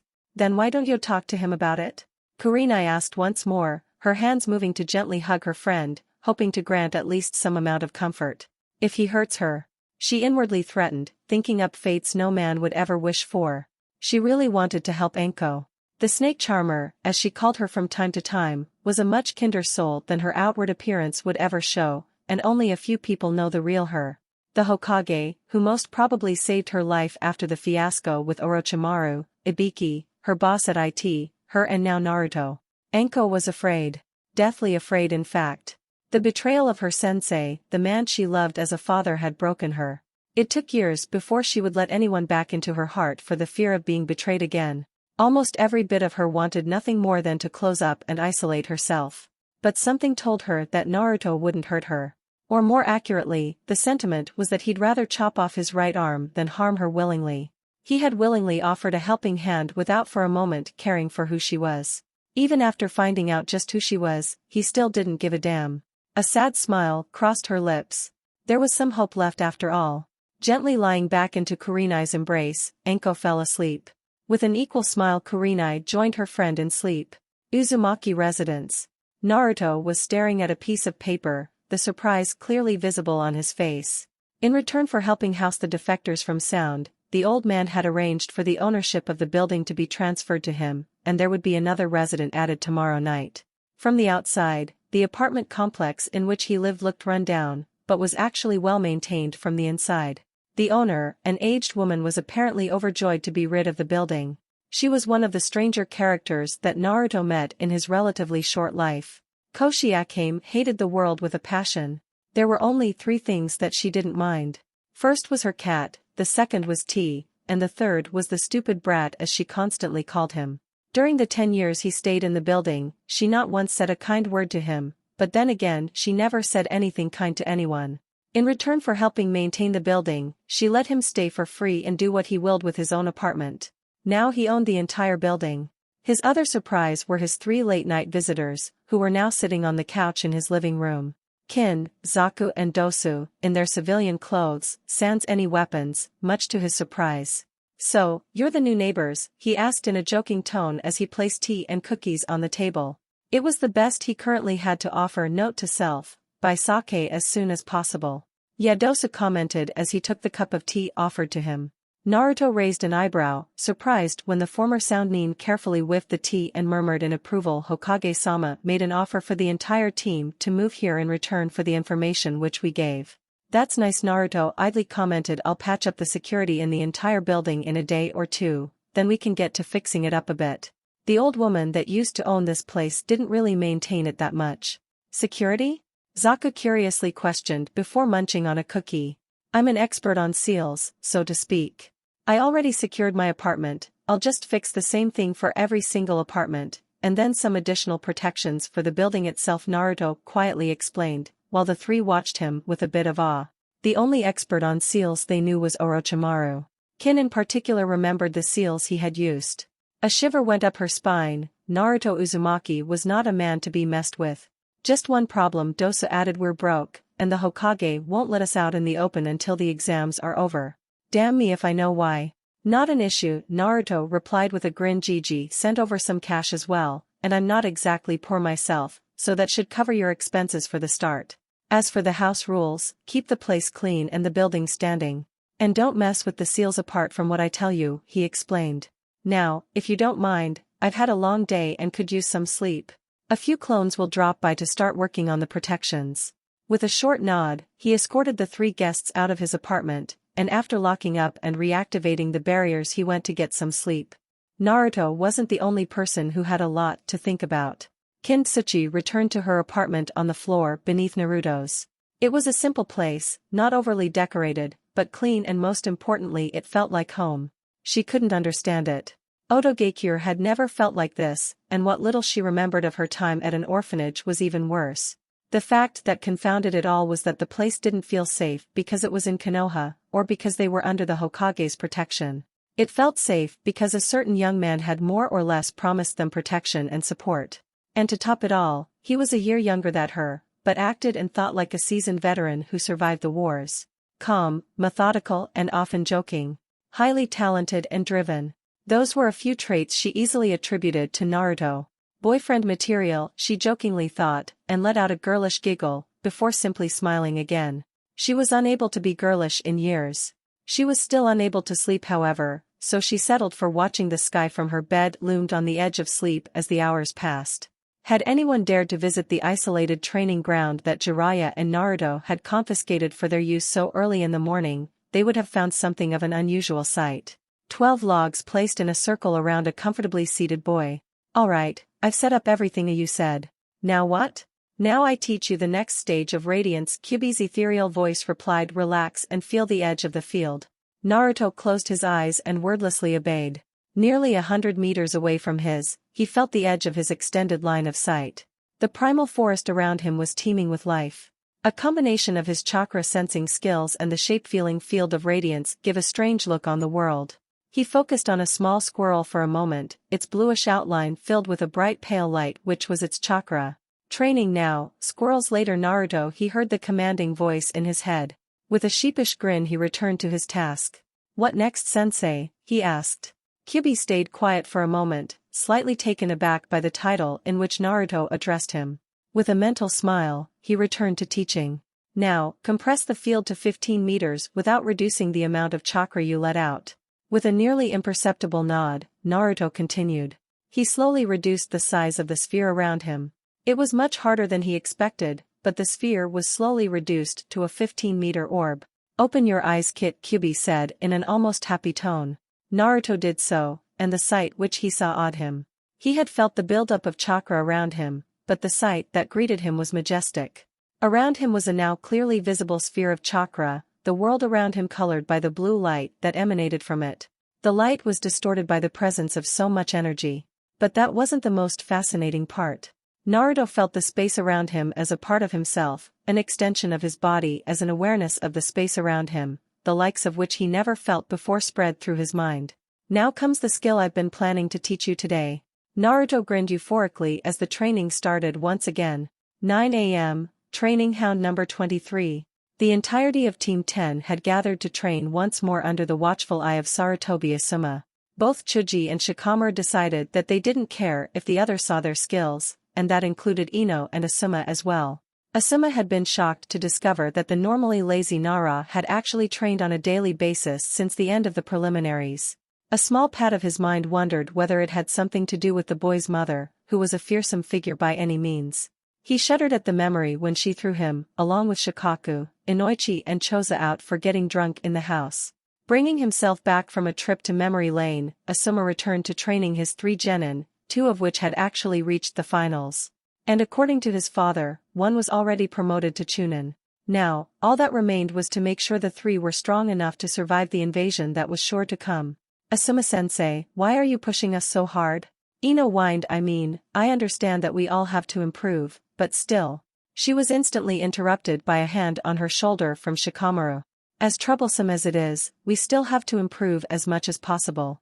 You never know when you might need to use your skills," Ino he kindly explained, trying hard not to reveal anything to his 2 teammates. He didn't like the deception, but his more logical side argued that it was a way of life that he had embraced.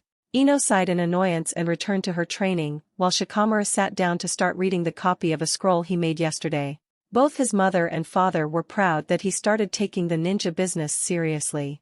However, it was the sobering reality of the situation that was coming that really forced the change. As much as he enjoyed lazing around and doing nothing, he would be damned if he let anything happen to his friends simply because he was too lazy to put in the effort. Nara Clan Shadow Techniques. He mentally read the title. 2000 hours, isolated training ground outside Konoha.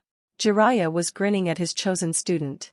He had opted to teach him an unusual jutsu today, one that went very well with his knowledge of seals. Minato Namikaze was famous for his 2 signature jutsu, the Hiraishin and the Rasengan. However, he also created 3 additional jutsu, which were only known to a handful of people, mostly consisting of Minato, Kushina, Sarutobi and himself. Chakra art, originally a joke made by Minato during a formal dinner in the Hokage Tower, was one such jutsu. He had made it expressly for the purpose of teasing his wife.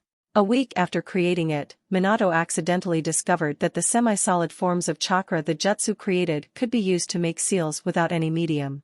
The only constraints on the skill were the imagination and creativity of the user, along with the fact that the seals couldn't last long, thus making permanent seals impossible. However, chakra art was still brutally efficient at what it did, as a 20-man team from IWA found out when they walked into a trap array and were instantly annihilated. Like most of Minato's jutsu, it relied on chakra manipulation along with theoretical knowledge, making it almost impossible to copy by any means. And, not to his surprise, he was impressed by the speed at which Naruto learned the jutsu.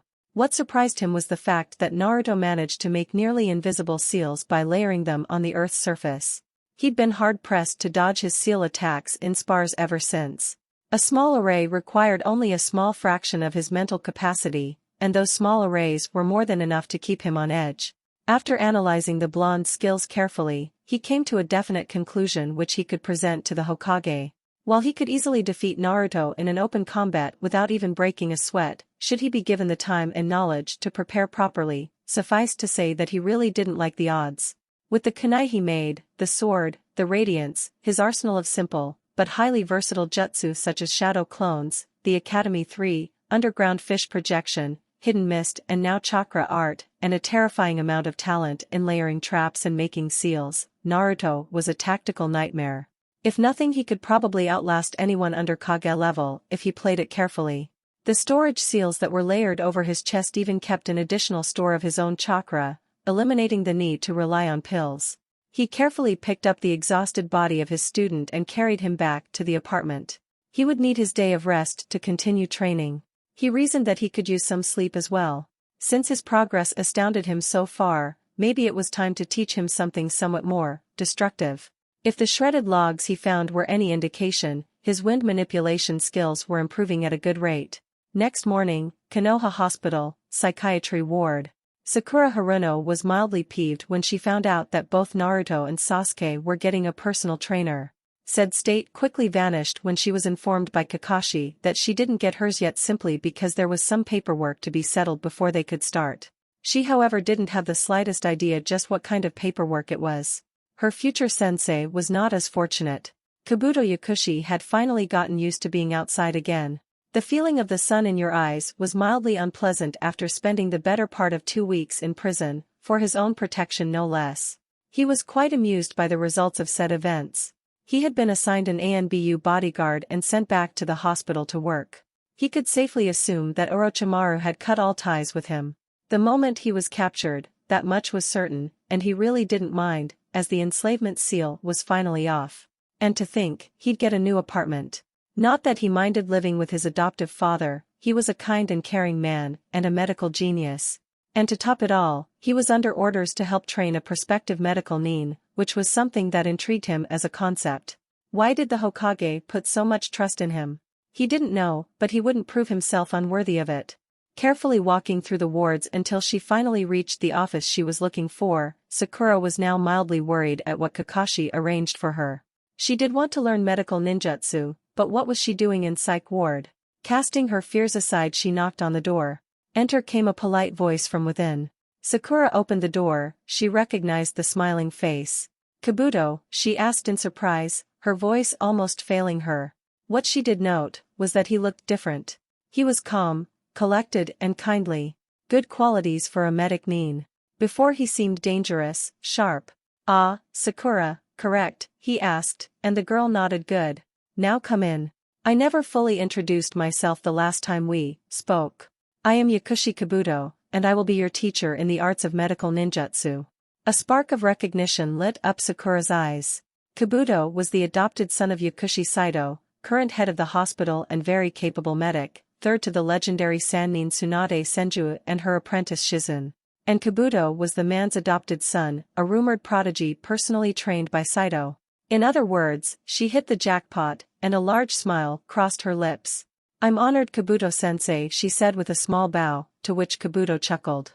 This just might be fun, he idly mused as he got out a few basic scrolls for his new apprentice. He had already read her record. Excellent chakra control, good taijutsu skills, a calm and intelligent mind.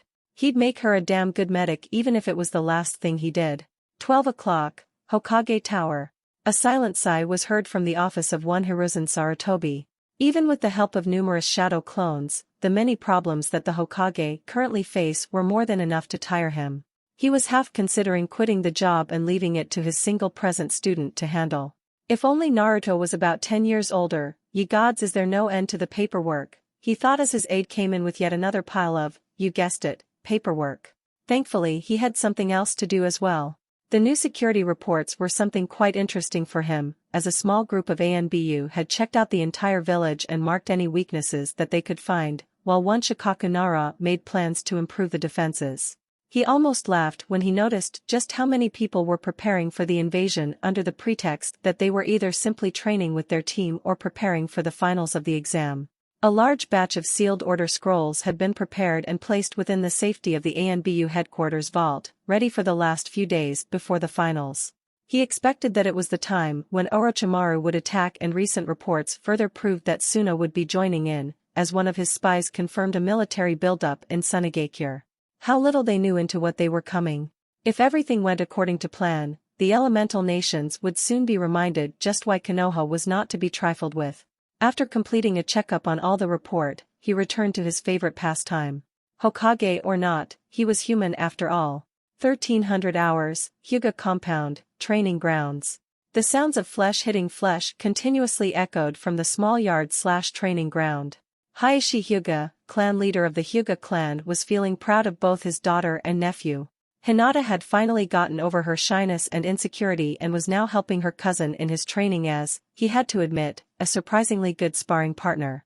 Niji had few comments on the matter. He was in fact very glad to have her helping him, and in turn he helped her development. Hayashi remained perfectly aware of a rather pissed off clan council who planned to remove Hinata from the position of clan heir and put the much younger and more easily manipulated Hanabi. He had accidentally slipped a few scrolls into Niji's room and Niji of course played dumb. There wasn't time to play politics with war on the horizon. Same time, Aburame clan hold. Very few people had the chance to see Shino during the last few days. The boy had immersed himself into training, much like the others of his generation. He was adamant to win, or at least pass the first round of the finals, and his family proved more than willing to help. His many older cousins gladly provided willing sparring partners, and the addition of a third queen and hive to his body allowed access to even more of their clan's secret jutsu. One way or the other, he would be ready. 1400 hours, Uzumaki residence. Naruto was finally enjoying the day off. He and Jiraiya had agreed on the schedule, 2 days of intense training, and the third day for some R&R. He spent the better part of the morning working alongside his clones in setting up a viable security system for the entire building, and he was proud of his work. He secured each of the 10 apartments in the building and added an overall system to the entire building. It still wasn't up to his father's level, but he was damn fast approaching. It would be damn near impossible to enter the building without being let in by those inside. Currently, he was having fun making gifts. Due to the overall mess during the past few weeks, he never got around making the gifts he promised himself he'd make for his friends. The gifts ranged from practical to funny, as appropriate. For Kakashi, he'd gotten a full set of autographed Ika Ika books along with the newest not yet released book in limited edition, also autographed. He knew that the Cyclops would appreciate the effort. For the old Hokage, he bought a new pipe with a good supply of high-quality tobacco, a specific sort he knew the old man loved. It was one of the few vices and joys in the old man's life, and his old pipe was slowly breaking from what was probably decades of use. A few reinforcement seals, well hidden in the carvings on the handle of the pipe, made sure that it would last him till the end of his days. Those were the easy ones. For Yugao, he remembered that although she was a kenjutsu expert, she was still using a Anbu-issued wakizashi. He bought a new one, a simple yet elegant blade with very few decorations, from the shop where he usually bought weapons for his experiments. Much to his surprise, it turned out that Tenten's father was the owner, and after a bit of talking he bought several other objects as well. It took him several hours of hard work to set the seals on the near-flawless surface of the blade, but in the end he was proud of his work. No one would be able to tell the masterful decorations on the blade for seals, until it was too late. It would serve her well. Tenzo's present also caused him some trouble as he had no idea what to give the man, that is until he remembered the area Tenzo focused on. One time he was saved by his unit. He had trapped the villagers in a prison made of wood. He also remembered overhearing that it was the result of a bloodline held previously by the Shodai Hokage, Hashirama Senju, the Mokuton, or would release. A bit of creative thought gave him some rather crazy ideas for new weapons. Inoichi Yamanaka was the proud owner of a local flower shop which also, as he was informed, occasionally acquired seeds of certain poisonous plants for the use of local ninja. He was more than pleased when he found out that they had something that matched his thoughts, and to his surprise the man proved more than willing to assist once he explained what he needed it for. A set of kunai capable of releasing a shower of seeds of different sorts. What was so special about them? Given proper seed, Mokuton was capable of almost instantly growing the plants. Combine that with several rather unpleasant species of thorny poison vines and you had a very capable weapon. And there was finally his father/brother figure, Irika. He sadly realized that he hadn't seen the man in almost a month. His gift proved to be the most difficult to decide upon. He considered getting the scarred Chunin something to help protect him, but it took him the better part of an hour to figure out what. He finally settled on a pair of lightweight bracers, reinforced by his seal work and light enough to be worn under clothing. He added the same seals he used on his own bracers with a few unique additions as well, such as a set of storage seals which would easily be of use. With a small smile, he packed all of the gifts and sent shadow clones to deliver them. He only hoped that the recipients would like them. Finally, over the entire work, he got back to his favorite pet project, breaking the cursed seal of heaven on Anko. He had finished the final part on the theory a week ago. All that was left was deciding in the appropriate seals and barriers to protect her during the process. A pair of scrolls on advanced life seals pilfered from his father's, his study helped out quite a bit. He reminded himself to also visit the basement to check his father's research room. He realized that he was content with the way his life was going. He had friends, he knew who he was, where he came from. He had a good enough income to take care of himself, and a nice enough place to live. And with it, he conceded a final point. He knew why he was struggling so hard to destroy the cursed seal on Anko. He knew why he couldn't stop thinking about her. "I think I'm in love," he said in a joking tone, however beneath the surface his mind and heart were in turmoil. The emotion was new to him, something that he never felt before and was unsure how to act upon it. He also didn't want the trouble that was associated with him to be placed over someone he had come to care for. After thinking a bit, he decided that asking Kakashi-sensei or Jiraiya was out of the question. He'd just do what he did best. He'd improvise, as soon as he gathered the courage to do so. In order to avoid further thoughts on the subject, he buried himself in the latest project, breaking barriers. "The old man sure doesn't like giving us easy jobs, does he?" He asked no one in particular as he sat down in front of his desk, pulling out all the scrolls and books he had on the subject of barriers. It wasn't much, but it would have to do for now. 8 hours later, Naruto woke up to find his head lying on the desk. 7 hours of work and still nothing more than a few theories, which he couldn't test. He'd have to show them to Jiraiya and see what he figured out tomorrow. "I need a drink," he muttered as he picked up his clothes and to stop talking to myself. Going against the usual road, he climbed up to the roof, enjoying the fresh evening air. Winter was fast approaching, and the cold winds that blew near constantly these days. He was deep in thought, barely noticing the light rain that began falling. He thought about his parents mostly. The sheer influx of information during the past couple of days didn't leave much time to think about them. He snickered as the thoughts of the look on everyone's faces when they found out passed through his mind. Jumping from one roof to the next, he was fully aware just how empty the village looked in the cold night. He couldn't help but feel a small pang in his heart, knowing that families sat together in their homes. He needed the company. Dropping down next to a place he remembered, he bought a few things and moved on to a certain building, vaguely aware of a presence following him well within his range but just out of sight. Anko was having a rotten day. It started well enough, waking up in the forest to a nice breakfast cooked up by Kurenai. Hell, Ibiki even gave her the day off. She was mostly on cloud 9 at that moment. Then everything went down from there. First off, the cursed seal acted up, sending waves of pain through her body and mind, followed by the visions of her friends dying, her getting raped, unable to do anything about it. She was shaken up to say the least. Her entire body was shivering as the visions replayed themselves in her mind. It was never this bad before, and she did her best to drag herself over to her home, only to find that someone broke into it while she was gone, breaking and burning her things, ruining the walls by cutting them. The images once more danced in front of her. Whoever the bastard was had found her hidden stash where she kept the few things that were truly important to her. Among them a small ring that belonged to her mother. She didn't really remember her parents all that well, they both died on a mission when she was 2, but the simple silver band was the only thing of them she had left, and someone had the nerve to steal it. Once she saw it gone, she broke down. Anko, a hardened kunoichi with years of experience behind her, was broken by that act. The ring was one of the few things that helped her keep her sanity at least somewhat intact. She hated it. She hated being weak, breaking down like this. Crying. She promised herself that she would never cry again after she recovered from what Orochimaru did to her. She had lost all semblance of the life she had to his betrayal. It took her many years to even partially recover. Until now. Naruto's senses picked up that something was wrong long before he reached the building. His mind isolated the image of Anko sitting in a corner of her room, crying. Blood left his face when he saw what had happened to the rest of her apartment. In one moment he felt nothing, only for that to be replaced with rage. Someone had hurt his friend. He felt a trickle of red chakra entering his own, a speed that he didn't know he had. He moved over to the door of Anko's apartment, trying his best to calm himself down for her. It wouldn't do any good if he was mad in front of her. He took one last look at the small gift he brought over. The sake might do her some good. He walked in without the usual silence, making his presence known to the girl. No reaction. "Hey Anko," he said in a soft voice.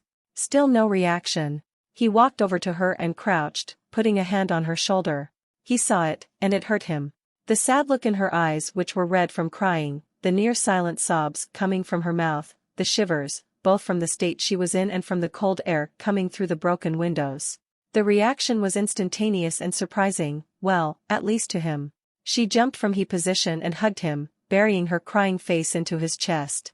Unsure of what to do, he returned the hug, hoping to grant some comfort to Anko, and was glad to see that it worked. He snaked his hand out of his coat and wrapped it around her, trying to keep her warm. They stayed like that for the better part of an hour, Anko finally crying herself to sleep. He gently lifted her, carrying her off bridal style while summoning a team of 5 clones. "Find the bastards that did this. Take whatever you find on them that could belong to her and bring it back to my place." The 5 clones nodded and started searching. He wasn't going to report this yet, or to leave it to anyone else. As crazy as it seemed, he felt very protective of Anko right now, and heaven help the damn fools that did this when the clones found them. After a quick thought, he summoned another 3 clones and sent them to Ibiki, Sarutobi and Kurenai. It would do Anko good to awaken surrounded by friends. With a soft smile at the sleeping girl he carried, he moved back to his home as fast as he could. "I'll protect you. I promise." The 5 clones quickly spread out as they detected 3 separate unknown scents in the apartment. 3 groups quickly tracked down the scents, converging on a small bar, where 3 chunin were currently getting drunk. As the group converged, all of them smiled. It looked like Ibiki Marino was going to have a lot of fun after they roughened them up a bit. Chapter 10, of Love and Toads. The bedroom of Naruto's apartment was somewhat crammed with people. In a semicircle around the bed in which Anko was sleeping, were seated the few people she truly cared. On the bed, never leaving her sight for the entire night, was Naruto himself, and on the chairs around her were the semi-sleeping forms of Hiruzen, Kurenai and Ibiki. Apart from Kurenai, they had gotten her about an hour ago, the duties they both had leaving little free time. One would almost think that this was a strategic meeting of sorts considering the people present. Naruto noted, much to his pleasure, that the old man was using the new pipe he had bought him. He smiled as he played with strand of her hair that got over her face after he removed the bow for her hair last night. He hadn't slept at all, and sent a clone to inform Jiraiya that he wouldn't be training today. "She'll wake up soon, I might as well make some breakfast for everyone here," he tiredly thought as he walked over to the kitchen. Ibiki Marino was royally pissed off, and he was certain that the sentiment was shared by 4 out of 5 occupants of the room. When he heard what happened, he calmly asked that the interrogation cells be prepared and went off to prepare his instruments. His torture skills were something immensely feared by all enemy shinobi and any would-be traitors, and while he was usually unwilling to badly torment people, he'd be more than willing to make an exception. The fact that he opened an invitation for Kurenai to join in with her genjutsu spoke as much of his intentions.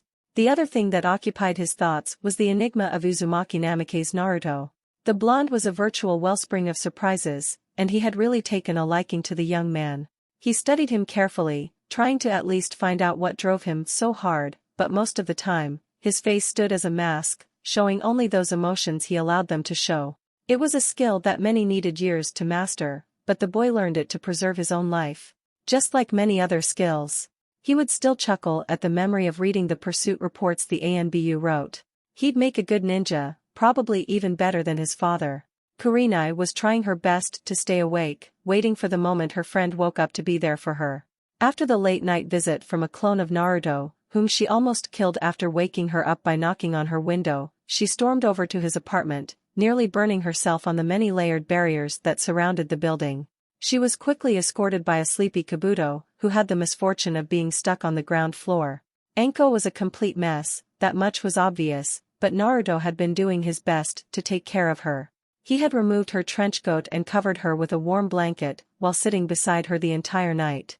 Kabuto had dropped by a few times to check on her. Having a resident physician wasn't such a bad thing after all. One part of her mind was now focused on Anko, while a second planned a painful death to the bastards that did this to her. Like she hadn't suffered enough so far. And she was seriously considering the offer that Ibiki had given her. A few of the jutsu originally planned for perverts were actually very deadly. The third, pun intended, figure in this little gathering, Hiruzen Sarutobi, was sadly watching the girl. He had given full clearance for Naruto to roughen up the persons responsible, with the only stipulation being that they be delivered alive to Ibiki. Naruto wasn't going to object. How much more would these children have to pay for the sins of generations past? In the kitchen, Naruto smirked as he felt one of the 5 clones disperse. The knowledge that all 3 burglars had most of their bones broken was oddly pleasing to him. 3 clones hurried off with their bodies to the ANBU IT division, while the 4th was shining home as fast as possible holding a small intricately carved wooden box. She felt warm and safe. Anko remembered this feeling. It was something she knew from only a few places, and it included either her parents, Kurenai, or... Her eyes snapped open as she remembered everything that happened. The pain, the images, the break-in, the loss of the ring, and finally, she mildly blushed. Wait, I blushed? Damn Gaki. She thought the mental cursing bearing no ire. He came, she realized, like a knight in shining armor. A second time.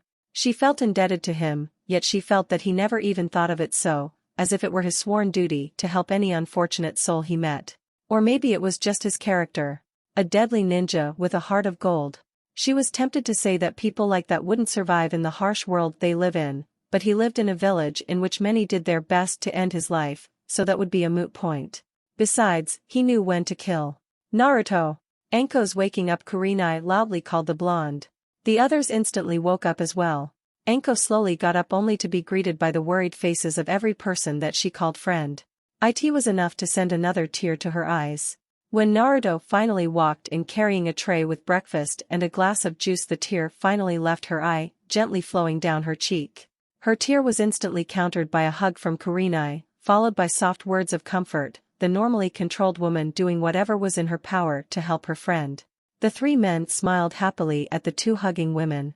None of them really minded the show of affection between 2 friends. They just waited a few minutes before they parted. Shaking his head with a smile, he walked over to a still bedridden Anko, placing the tray in front of her. I thought you could use some food, he said in a caring voice. Anko dumbly nodded, when a loud sound was heard from her stomach, causing her to once again mildly blush, much to the entertainment of everyone present. The tension was completely gone, the events of last night for the time being forgotten as everyone enjoyed the simple yet very tasty breakfast that Naruto cooked up, effectively proving to everyone that he did eat things other than ramen. Sarutobi excused himself after he was sure that Anko was feeling better, and Ibiki left smirking after he told Anko that Naruto had delivered the men to IT, and that he was going over to have fun. A shiver ran through everyone's spine at the comment. The only ones left were Kurenai, Anko, and Naruto. Feeling a bit better, I hope? Naruto asked in a bit happier voice. Anko merely nodded, still lying on the bed. Naruto smiled as he felt the clone enter the apartment. He walked out and picked up the box. It was beautiful, the intricate carvings on the top depicting a lake with cranes flying over. Without a second's thought he walked back in, the box concealed behind his back. Well, I have something that will make you feel even better, he explained in a sly tone. Anko raised an eyebrow at the comment, while Kurenai spotted the box and her eyes widened. Never dropping the smile, he brought up the box. Kurenai had explained earlier just why said box was important, and he had already checked for the ring inside, glad to find it there and glad that the fools didn't pawn it off. Anko's expression was priceless. Like a child on Christmas, she leaped out of bed, dressed in only her fishnet shirt and skirt, and grabbed the box. Her eyes bore the mixed expressions of awe and utter disbelief as she opened the box and found her ring inside. Neither of the 2 occupants in the room were prepared for what followed. Heck, even Kyubi was surprised, and it took a lot to surprise him. Naruto blinked as a pair of lips slammed into his own. He could swear he heard someone laughing in the back of his head. It took him a moment to recover from the sheer shock of the event as his mind lagged quite a bit behind current happenings. Not that he minded, as he found that he very much enjoyed the kiss, and started to return it, only for Anko to break off. Her eyes were in tears as she hugged him, burying her face in the crook of his neck, quietly repeating thank you. She really didn't know what to do anymore. He found the ring and the box with all her savings. He saved her life once before, and he saved her from her misery now. Her knight in shining armor, as silly as it sounded, like almost every girl she had the dream. It's okay Anko-chan, he softly cooed as he stroked her back, let it all out. Kurenai watched the events with unhidden surprise. In her entire life she had never seen Anko be this emotional. For the sake of them both, she quietly sneaked out of the room, leaving the lovebirds alone. She silently snickered at the thought as she closed the door behind her. The above-mentioned lovebirds kept standing until Anko finally quieted down. She had placed the ring on her finger, deciding never to take it off again. She was blushing. For one reason or another she had fallen for Naruto. She was fully aware of all the issues that would crop up. The fact that she was 5 years his senior was one. Kyubi was apparently another. There was something in her eyes that Naruto couldn't identify. He knew he saw it somewhere, but before he could identify it, Anko had turned around and grabbed her coat. "Are you going somewhere?" he asked her, in a slightly sad tone. He didn't want her to go yet. "Why, yeah, I have to patch up my apartment a bit," she explained, only to be stopped by a hand on her shoulder. He knew it was a lost cause. "And I do own the building. You know. I have a few free apartments here," he said in a soft tone. Anko looked at him incredulously. Did he actually ask her to move in? "What exactly are you suggesting?" she asked in a mixture of curiosity and indignation. She wasn't a little girl who couldn't take care of herself. "Well, most of the time." Naruto merely sighed as he hugged her once more. He needed to get his feelings across else he'd go mad. "You are someone precious to me, Anko. I don't want to see you hurt for something that could have been easily prevented, you know? I own this building and I've already given up 4 apartments to others. Why shouldn't I make sure that a good friend was safe?" he explained. Anko was surprised by his words. She already heard from others of the importance he placed on those precious to him. She really didn't know how to answer that last question. She didn't want to. At this point all the shields and barriers she erected to protect herself from the harshness of the world outside were completely and utterly broken. Naruto had wormed his way into her heart. She could only hope he felt the same way as her. She was pretty sure she'd do anything to make it up to him. "Okay," she whispered. Feeling it was the time for a better mood, Naruto decided to once more let his more childish self. "You can pick any free apartment, although I'd recommend skipping the ground floor," he said in a more cheerful voice. He had calmed down as well, and watched him with her usual curiosity. "Why not? Let's just say that Kabuto isn't a morning person," he said while chuckling. Anko didn't really know Kabuto apart from seeing him once or twice, but imagining him all messed up in the morning yelling at those who woke him up made her laugh. She didn't know why she found it so funny. "Tell me a bit more about my other new neighbors," she asked in a half-serious voice. Naruto smiled and guided her to the living room where the both sat down on the couch. Neither of them commented or minded the proximity. "Well, all of them are shinobi for starters. There's Zaku, he's on the 1st floor. Crazy guy, keeps using those strange tubes on his palms to cool his tea," he started explaining while moving one of his fingers in a circular motion round the side of his head. "Other than that he acts normally most of the time.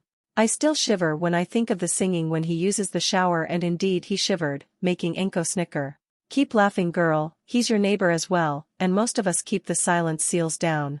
"Damn," she muttered. "Then there's Kin. You might want to meet her, she's probably the sanest person in the building. But she's a bit like us." "Like us?" she asked, curious, but mostly stressing the us. "She has the same eyes, just a different mask. I'm pretty sure she had a very rotten childhood, and I think she could use another friend. She along with her 2 teammates are former Otonin, basically thrown to the wolves. The old man offered them some deal, I'm not really sure what exactly, and moved them in here after giving me ownership of the building. I'm sure we'll get along." "Does she drink sake?" Anko asked hopefully, happy at having another woman in the building. "Damn me if I know. You can go and ask her yourself." On to the last unmentioned person, Dosu. He's the serious guy of the bunch, unless it's about music or instruments. There, he's the worst of the bunch, and as stubborn as a mule. I think he's still up from last night, trying to rebuild his gauntlet. "Sounds like a fine bunch. What about Kabuto?" Anko asked, somewhat glad that her neighbors were at least passingly normal. "Kabuto? Decent guy, awesome doctor. I have to admit, I was wrong about that one, and with that seal off, he's quite a good guy. Likes to play poker too." "No worries, Anko-chan, you'll fit right in," he said with a large smile, which Anko couldn't help but return. He slowly got up and offered her a hand. "Come on. Let's get you settled," he called her. She grabbed his hand and got up. As he walked through the door, he stopped. Although Anko couldn't see it, he was nervous. Very nervous. "I was wondering," he started. "Yes? Would you mind going to dinner with me tonight?" he finally asked, having prepared himself for the possible rejection. Of all the people he met, Anko was one of the hardest to read, and he couldn't tell whether she was messing around, or was she genuinely interested in him. "Are you asking me out on a date, Naruto-kun?" she asked in turn with a slight smirk, while inside she was hoping for a yes.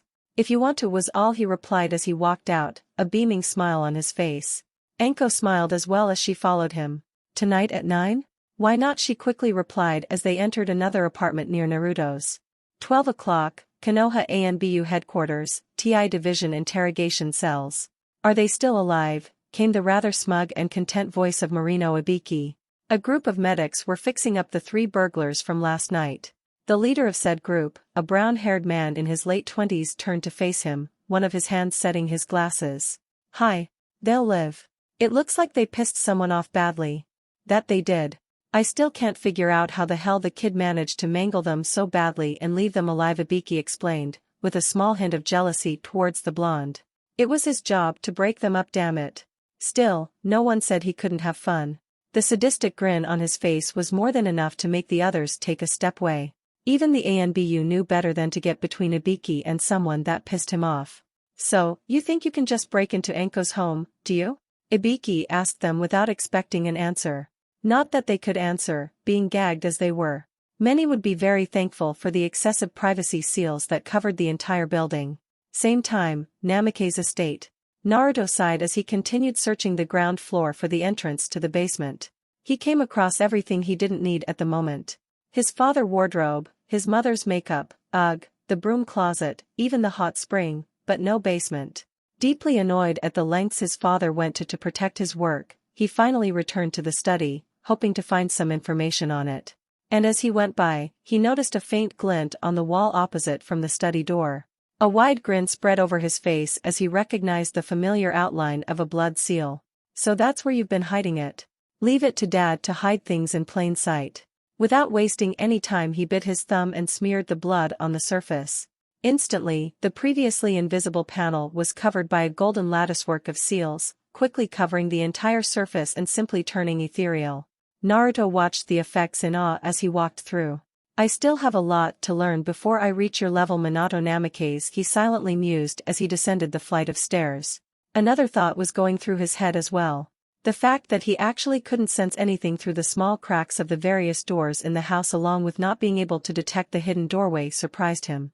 He reduced the range of the field to about 4 meters, letting the rest of his chakra dissipate harmlessly, but normally he could sense what was on the other side of a door, or most hidden compartments. Inside this house? Zilch, nada, nothing. Even the Hokage Tower security was a joke compared to this. Just what the hell was his father hiding inside his house? The spiraling stairwell finally descended into a large rectangular chamber. 8 archways led to other rooms, each marked with a small plate. Library A Wing, Library B Wing, Research, Vault, Greenhouse, Seal Vault, Storeroom and Legacy Vault. Legacy Vault? Did they actually? Not being able to wait another moment, Naruto stormed into the room. Within the stone-walled room were 3 identical objects. 3 crystal spheres, each resting on 7 concentric circles formed by metal plates. As he got closer, he noticed that each of them were covered by seals. On a small pedestal stood a scroll, which he instantly unrolled and read. "To our son, Naruto. Within this chamber, the most powerful aspects of our legacy are contained. This is the so-called research room I mentioned in the scrolls. The entirety of this underground complex is a research area constructed by the both of us. Within this specific room, 3 things are contained in seal vaults, devices meant to protect object of great importance. Each of these 3 vaults contains something we left behind for you.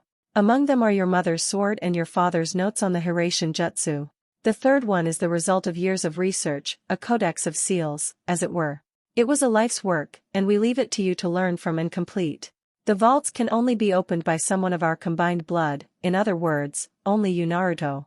The metal plates are covered by arrays of security seals made to protect the object within. That in itself is a gift to you, for it will help with your knowledge of seal, because if you are even a bit like your father, you probably understand them better than even that old pervert Jiraiya. Use these gifts well, our son, and know that we are both proud of you and love you. Minato Namikaze and Kushina Uzumaki Namikaze." Another of Naruto's genuine smiles crossed his face as another tear came from his eyes. "To think I actually doubted that they cared," he quietly muttered as he looked over the nearest of the 3 devices, one that had a small plate beneath it that said Song of the Wind. Wondering for a second, he decided against summoning clones. This was a gift to him from his parents. It simply didn't feel right to use clones for this. Sitting down on the carpeting beneath him, he began to study the metal plates. Each of the 7 circular plates were covered by a separate seal array, and each were linked to another array on a layer of the crystal sphere. So, each of the seals controls a single of the layers, and until I figure out how to activate or disable them all, I can't get to the vault to open time to get to work. After gently touching the outer plate, the fine blue latticework of the array lit up. A short time spent analyzing the entire circle revealed to him that he needed to release a guided stream of chakra into the system to disable it, while avoiding any of the security systems that would most likely do something unpleasant. With a wide grin, the kind he always wore when faced with a challenge, he started. The work was utterly fascinating, he realized. He had actually summoned a clone to keep watch for the time so that he wouldn't miss his dinner with Anko, as he descended into the intricacies of the array plate. Hundreds upon hundreds of small seals connected and finely interwoven together. What shocked him even more was that when he made his first mistake, the seals rearranged themselves into a completely new pattern. Naruto realized one thing. His knowledge of seals may have been good, for an average ninja, but compared to his father, he was still a child learning to read and write. But that didn't discourage him. If nothing else, it actually made him even more determined to succeed. "Father, I will surpass you. I promise," he quietly said as the plate reset itself once more. With a superhuman level of concentration, he slowly guided his chakra through the small conduits, determinedly going through one seal after another. He quickly began to see the way the seals were bound to each other, and after an hour, he even figured out the pattern through which they were reset. He had to admit though, his father was a damn genius, as the entire plate was made from no more than 5 different seals used in a variety of ways. As the small snake of chakra finally reached the final seal, a layer of crystal broke off. With a determined look, Naruto returned to the work. 4 hours later he climbed out of the basement, tired, but content as he went back home to shower and get dressed. In the other apartment, Anko had finally finished the process of moving in. Having placed all of her remaining clothes, the few pictures she owned and the rest of her shinobi equipment, she went on to prepare for her upcoming dinner date. Anko wasn't exactly a normal girl by any means. First shunned by the populace for the betrayal of the snake Sannin, then hardened by years of combat, she realized one thing: she didn't have anything even remotely decent to wear. Holding back the desire to scream, she decided to call in her friend Kurenai and the girl Kin, whom she found to be a decent person, and fun to talk with, as she wasn't even remotely scared of her, or her snakes for that matter. Both Kurenai and Kin had wide grins at the news, and were more than willing to assist, not to mention tease. Nervous as hell, Anko ushered the two of them in. "Please, I need help on this," and now Anko pleaded to the two as she dragged them in. Okay, we'll help." Kin tried calming down her new friend. She hadn't met the raven-haired girl next to her before, but as they say, a friend of a friend, the two of them introduced themselves to each other while walking up the stairs. "Did he finally ask you out? Or did you ask him out?" Kurenai asked, deeply curious to find out if Anko got it together with Naruto. "Oh shush, he asked me out, but I don't have anything to wear." Anko panicked. Kin watched her curiously. "You're not worried how the date will turn out?" she asked Anko, who immediately calmed down with a smile on her face. "I get the feeling I won't have to worry about that. But I don't want to look like a cheap whore when I go out with him, okay? Kami knows just what he has in store for tonight," she happily explained. She didn't mind going out with Naruto in the least, and the rest of the could go and fuck themselves for all she cared. The least she could do is make herself look presentable. "Never thought I'd live to see the day," Kurenai teased as she thought about what she could get Anko to wear. Anko growled at the comment, but she ignored her. "Come on, we're going over to my place, I'm sure I can think something up," she said, laying a hand on both girls' shoulders before they vanished in a swirl of leaves. 2100 hours, Naruto's apartment. Author's warning: I'm not good with clothes in my own language, read, mostly bad fashion sense, so sue me, tongue sticking out, let alone in English, so please forgive any mistakes on that account. One would consider planning a date with a military level of strategy overkill, but Naruto certainly didn't like leaving things to chance. After visiting several restaurants, he finally found a few good ones, where no one minded his condition. The place he chose, the Golden Leaf, belonged to the Akimichi clan, and was famous for its superb and mostly exotic food and great atmosphere. After searching through all of his clothes, Naruto decided to go for casual but elegant.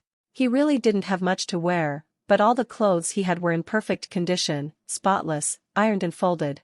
It was something that Sarutobi had taught him, along with keeping personal hygiene whenever possible. He picked out a pair of black dress pants, and a comfortable black silk shirt along with his other coat.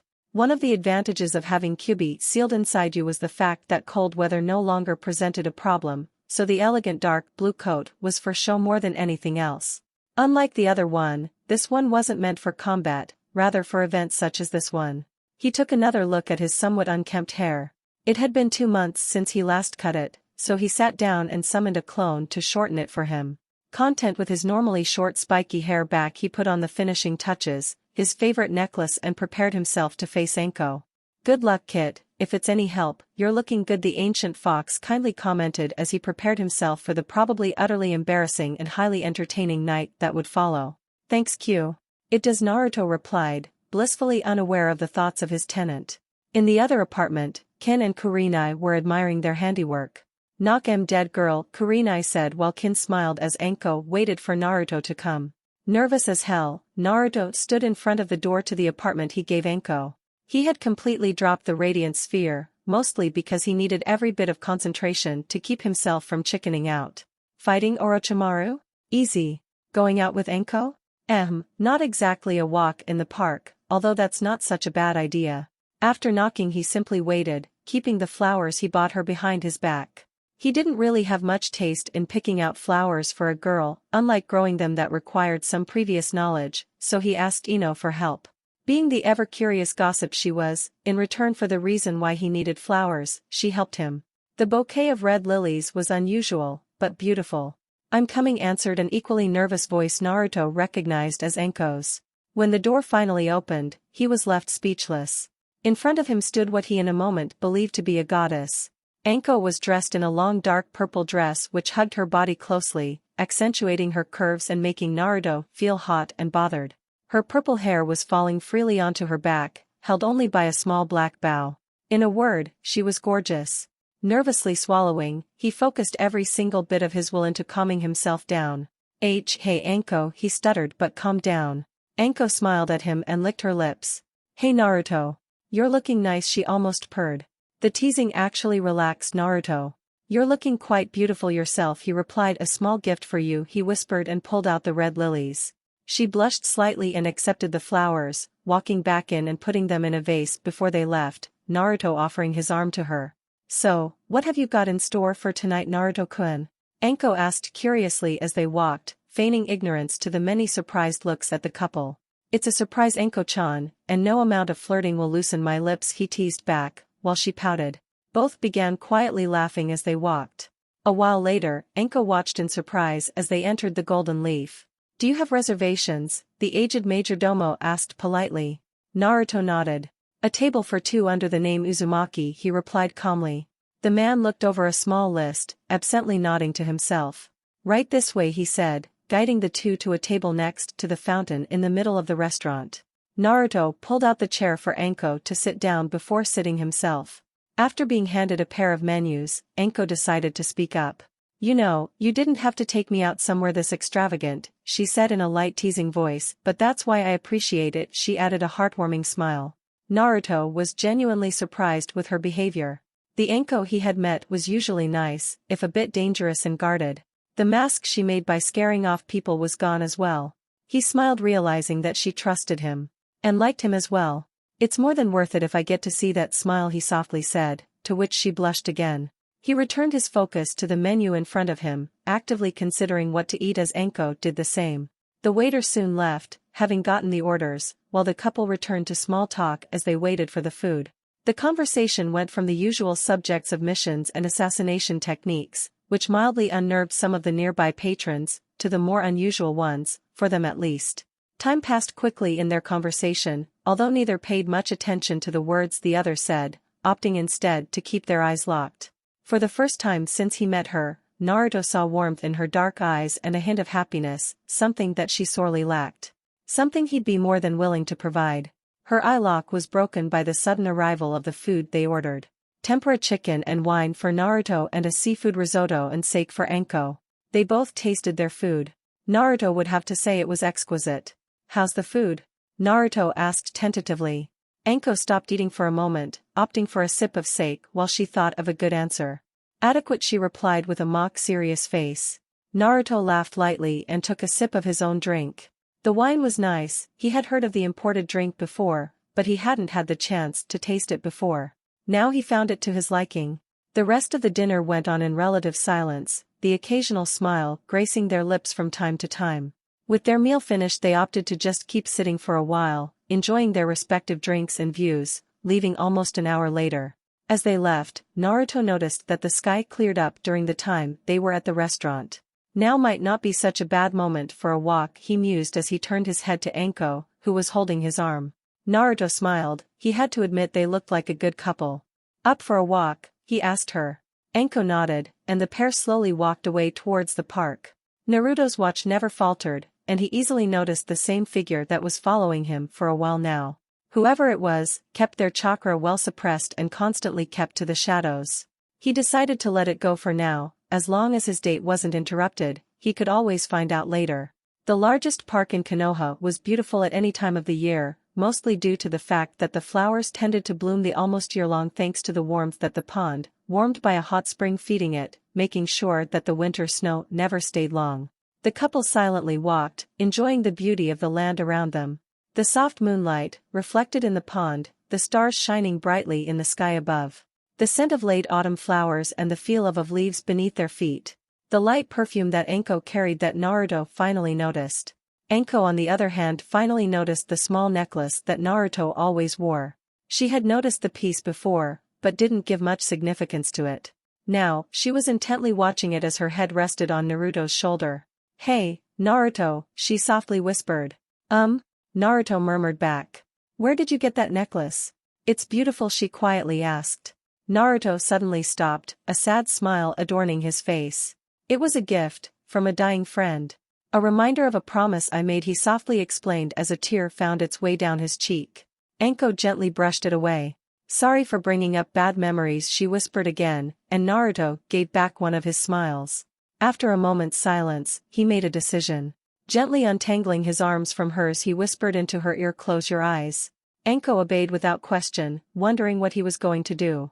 Naruto detached the clasp of the silver chain which held the small snowflake, slowly removing it from his neck. "I hope you will forgive this, Haku," he somberly thought as he moved his hands around Anko's neck, once more clasping the necklace together.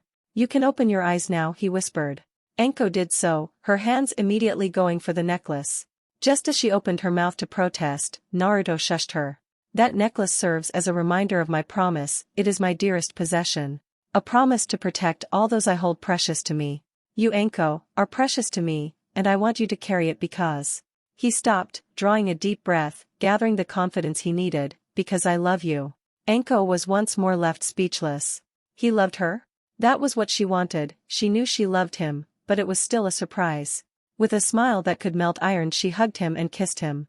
Once more, Naruto stood stunned by her actions. Would he ever get used to her impulsive behavior? It didn't matter to him now, so he returned both the hug and the kiss. A single warm drop fell on his cheek. Anko had cried once more, but for the first time the tears were from happiness. As they finally parted for breath, Naruto heard her whispered, but very happy reply. "I love you too," she whispered before her hand snaked back in front of him. "I want you to have this," she once more whispered. "Let it be a promise between us," she explained as she slid her ring on his finger. 6 o'clock, Naruto's apartment. An eerie silence had descended on the normally lively home of Uzumaki Naruto. The only sound that could be heard, and with great effort, was the sound of breathing coming from the bedroom. Inside, Naruto was lying on his bed dressed only in his boxers, embraced by a still sleeping Anko, who was similarly dressed only in her underwear. Naruto was reminiscing about the past night, and looked at the small band that was now on his finger, a gift from Anko, and at the necklace that now adorned Anko's neck. Nothing really happened after they got home last night, but Naruto realized that he certainly could get used to sleeping like this. "Anko Heim," he whispered into Anko's ear, his smile never leaving him. She moved slightly, releasing a cute sound, snuggling up closer to Naruto. He gently prodded her a few times, until she finally opened her eyes. "Sorry, love, but you have to let me go now. I have to go and train," he kindly explained, hoping that Anko wouldn't make much of a problem. She blinked once, before untangling herself. Anko got up and stretched a bit as Naruto went up and showered. Quietly contemplating whether to strip and join him or not, Anko walked off to the kitchen to get some breakfast. Not 15 minutes later, Naruto walked out of the shower only to be greeted by the delightful scent on bacon and eggs. Having dressed in his normal clothes, dark brown pants and light brown shirt, he sat down quietly, that is, until his stomach decided to announce itself. Anko merely chuckled. "Hungry are we?" she teased as she brought the frying pan to the table. Naruto couldn't tell why, but Anko simply didn't strike him as a housewife. Perhaps because a kunai fit better in her hand than a kitchen knife, or perhaps because she was more used to cutting up people than making lunch. After waiting for her to put some food on his plate, and sit down herself, Naruto started eating. Tasty, he complimented. "Never knew you could cook, Anko." "There's a lot about me you don't know yet, Naru-kun," she answered, smiling mysteriously. Naruto laughed before responding. "I have every intention of finding out, Anko Heim," he replied. Anko mildly blushed at the Heim comment. She wasn't still used to so many compliments that didn't involve lewd staring at her assets. After finishing, he helped her clean up, and prepared to leave, while she prepared to join him. "You know, you can stay here for as long as you want. It's your home as much as it is mine," he whispered as he kissed her once more. "I have to go and report for a mission, but it's still nice to know," she answered as they both went their separate ways. A lot of gossip would circle through the village that day, much to the entertainment of the new couple. 12 o'clock, isolated training ground outside of Konoha. Jiraiya had his share of suspicions when Naruto stopped calling him Ero-sensei or Ero-senin, while smiling the entire morning. It was a smile he knew oh so well, the usual smile someone had when they scored, so to speak. But just who was the lucky girl? Naruto refused to answer any questions on the subject, so he temporarily gave up. Temporarily being the key word. Jiraiya wasn't Konoha's spymaster for nothing, and he'd be damned if he didn't find out just what the kid did.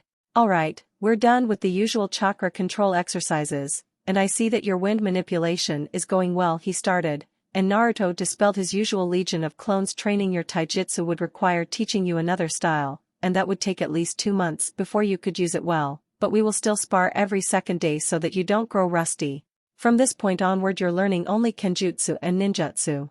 When you're not studying, I expect you to work with me on the project we're working on for the Hokage. Understood?" "Hi, Ero-sensei," Naruto replied with a smirk. "Would you stop calling me that, Gaki?" Jiraiya bellowed. "Sure, as soon as you stop being a pervert," Naruto replied, his fox-like grin never leaving his face.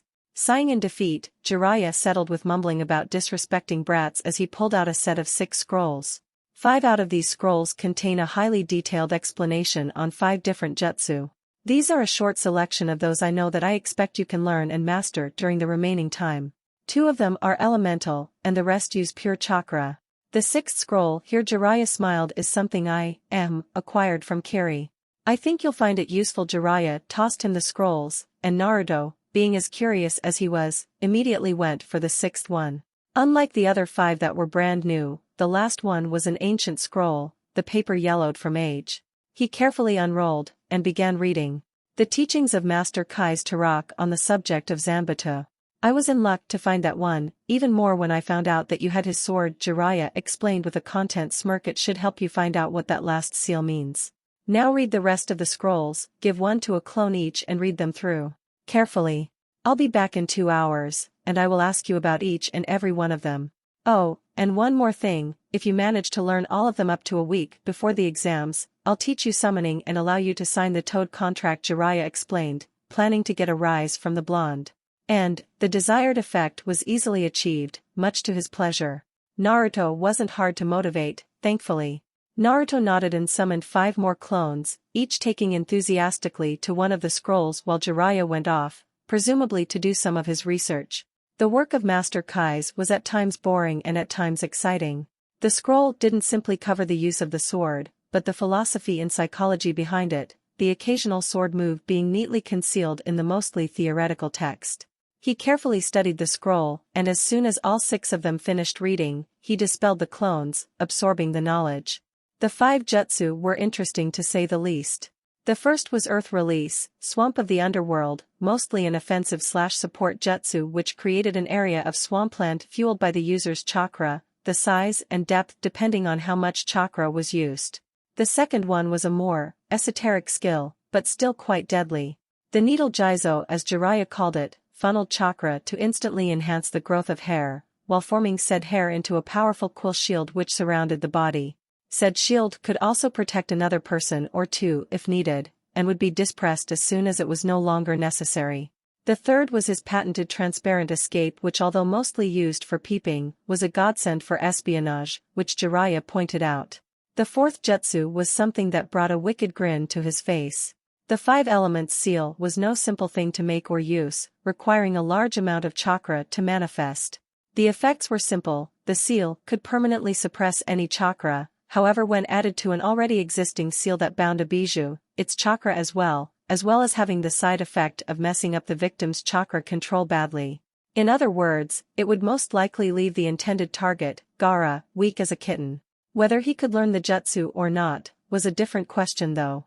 And finally, the 5th jutsu was a mostly simple one, Wind Release, Blade of Wind, a purely offensive jutsu which created an intangible yet very deadly blade out of the wind itself and sent it at a target. However, along with it were a few techniques for utilizing wind chakra with weapons, as of all the 5 elemental natures, wind was the best suited for such actions. Naruto calmly pondered over the information he received from the 6 scrolls that Jiraiya left him, and began his training after summoning 300 clones, 50 for each scroll. There was work to be done. Little did Naruto know that a perfectly concealed Jiraiya was looking at him, with a proud smile as he trained. Out of the 5 jutsu, only one showed any progress after an hour, and that was the Blade of Wind, the easiest one. Jiraiya was pleased, however. It took most people nearly a day to even begin making visible effects for the jutsu. Just as he was about to enter the clearing, he felt the rather easily recognizable signature of Anko Mitarashi entering the clearing. The real Naruto stopped his training and walked over to greet his new girlfriend with a hug and a kiss. "Hey lover boy," Anko teased. "Hey yourself, Haim," Naruto returned. They stayed like that for a few moments before parting. "I just dropped by to tell you. I got stuck with an escort mission. I'll be gone most of the month," she sadly explained, earning another kiss from Naruto. "I'll be waiting. Stay safe, my love," he quietly whispered. For his sake, Jiraiya stayed quiet and ignored the conversation. He was a pervert, but there were a few borders he wouldn't cross. Most of the following month was spent in training, with Naruto mildly moping over the fact that Anko would be absent most of the month due to her joining an escort mission. A week before the finals, Jiraiya brought Naruto to another large clearing even further from the village. Naruto was completely exhausted by the downright harsh training of the past month. His perverted godfather had shortly explained that the first part during the first couple of days was mostly Jiraiya testing his level so he would know what to teach him. And now was the time for the test. "On my mark, Gaki!" Jiraiya shouted as Naruto prepared. "Swamp!" he shouted, and Naruto began flashing through hand seals before slamming both his hands into the ground and creating a large swamp. Not bad, his speed is good, but he still needs both hands. Silent as well. Blade of Wind. This time, with a single-handed hand seal, a nearby tree was shredded my 2 consecutive blades of wind. As expected, he completely mastered the wind jutsu, while having trouble with the earth one. Peeping, Jiraiya jokingly said, while Naruto only loudly grumbled about perverts before disappearing without even moving. "Perfect, I wonder if he could figure out how to use it in battle." "Needle Jizo." Naruto smiled before placing his hands into a hand seal and shouted "Needle Jizo" while his spiky blonde hair started growing like mad, and within less than 2 seconds, his entire body was shielded by a shell of needles. 5 seconds later, Naruto released the jutsu and the shell broke off, revealing Naruto with his hair unchanged. Not bad, not bad. He still needs to use both the hand seal and the name, but he's learned it perfectly. Now, for the seal. Jiraiya pulled out a large scroll. This one has chakra going through it. "I made it specially for this test. I want you to seal it," he explained before throwing the scroll at Naruto. Nodding, the blonde rolled it open on the ground and started his job. Jiraiya was impressed that Naruto perfectly memorized the sequence of nearly 60 hand seals required for the jutsu, and that he could even perform them flawlessly. Finally, he extended his right arm, while clutching his wrist with his left. "Sealing art, 5 elements seal," he shouted as 5 symbols, one by one, appeared on the tips of his fingers, before being slammed into the scroll. Naruto watched nervously, hoping that the seal would hold, and after a few seconds, he could relax. After 15 days of trying, he had finally done it. Jiraiya shortly inspected the seal, and gave his okay for it. All chakra flow had ceased, therefore the sealing was successful. So, do I get to sign the summoning contract? Hi, Jiraiya replied, waving him off with his hands as he quickly performed the necessary seals and slammed his right hand into the ground. The seals spread around the ground beneath him, and quickly enough, a cloud of smoke obscured the area. Before him stood a toad. A horse-sized toad with Jiraiya on top. Now, we can get down to business. Jiraiya commented as the toad opened its mouth and rolled out its tongue towards Naruto, carrying with it a large scroll. That Naruto is the summoning contract for the great toads of Myobokuzen. Jiraiya began seriously. In order to be able to summon them, you must sign the contract and acquire the blessing of the so-called boss summon, a leader of sorts. In your particular case, that would be Gamabunta. Now, unroll the scroll and sign your name in blood in the first free slot. After you do so, put some blood on the 5 fingers of the hand you wish to use to summon and leave the prints on the scroll right beneath your name. Naruto dutifully followed the instructions, signing right beside Jiraiya and his father, and placing the prints of his right hand on the free slot. The toad rolled up the scroll and returned it to its mouth before disappearing in a cloud of smoke. The last part is to perform the summoning jutsu. Follow the hand seals carefully, Jiraiya continued, slowly showing them to Naruto, who repeated them a few times before fully committing them to memory. Okay, so now I try it, Naruto said nervously. How much chakra do I use? Jiraiya placed his hand on his chin, considering for a few seconds. Try the amount you need for needle Jizo. Here goes nothing. Naruto moved through the hand seals slowly, molding the necessary chakra before shouting, summoning jutsu, and slamming down his right hand into the ground.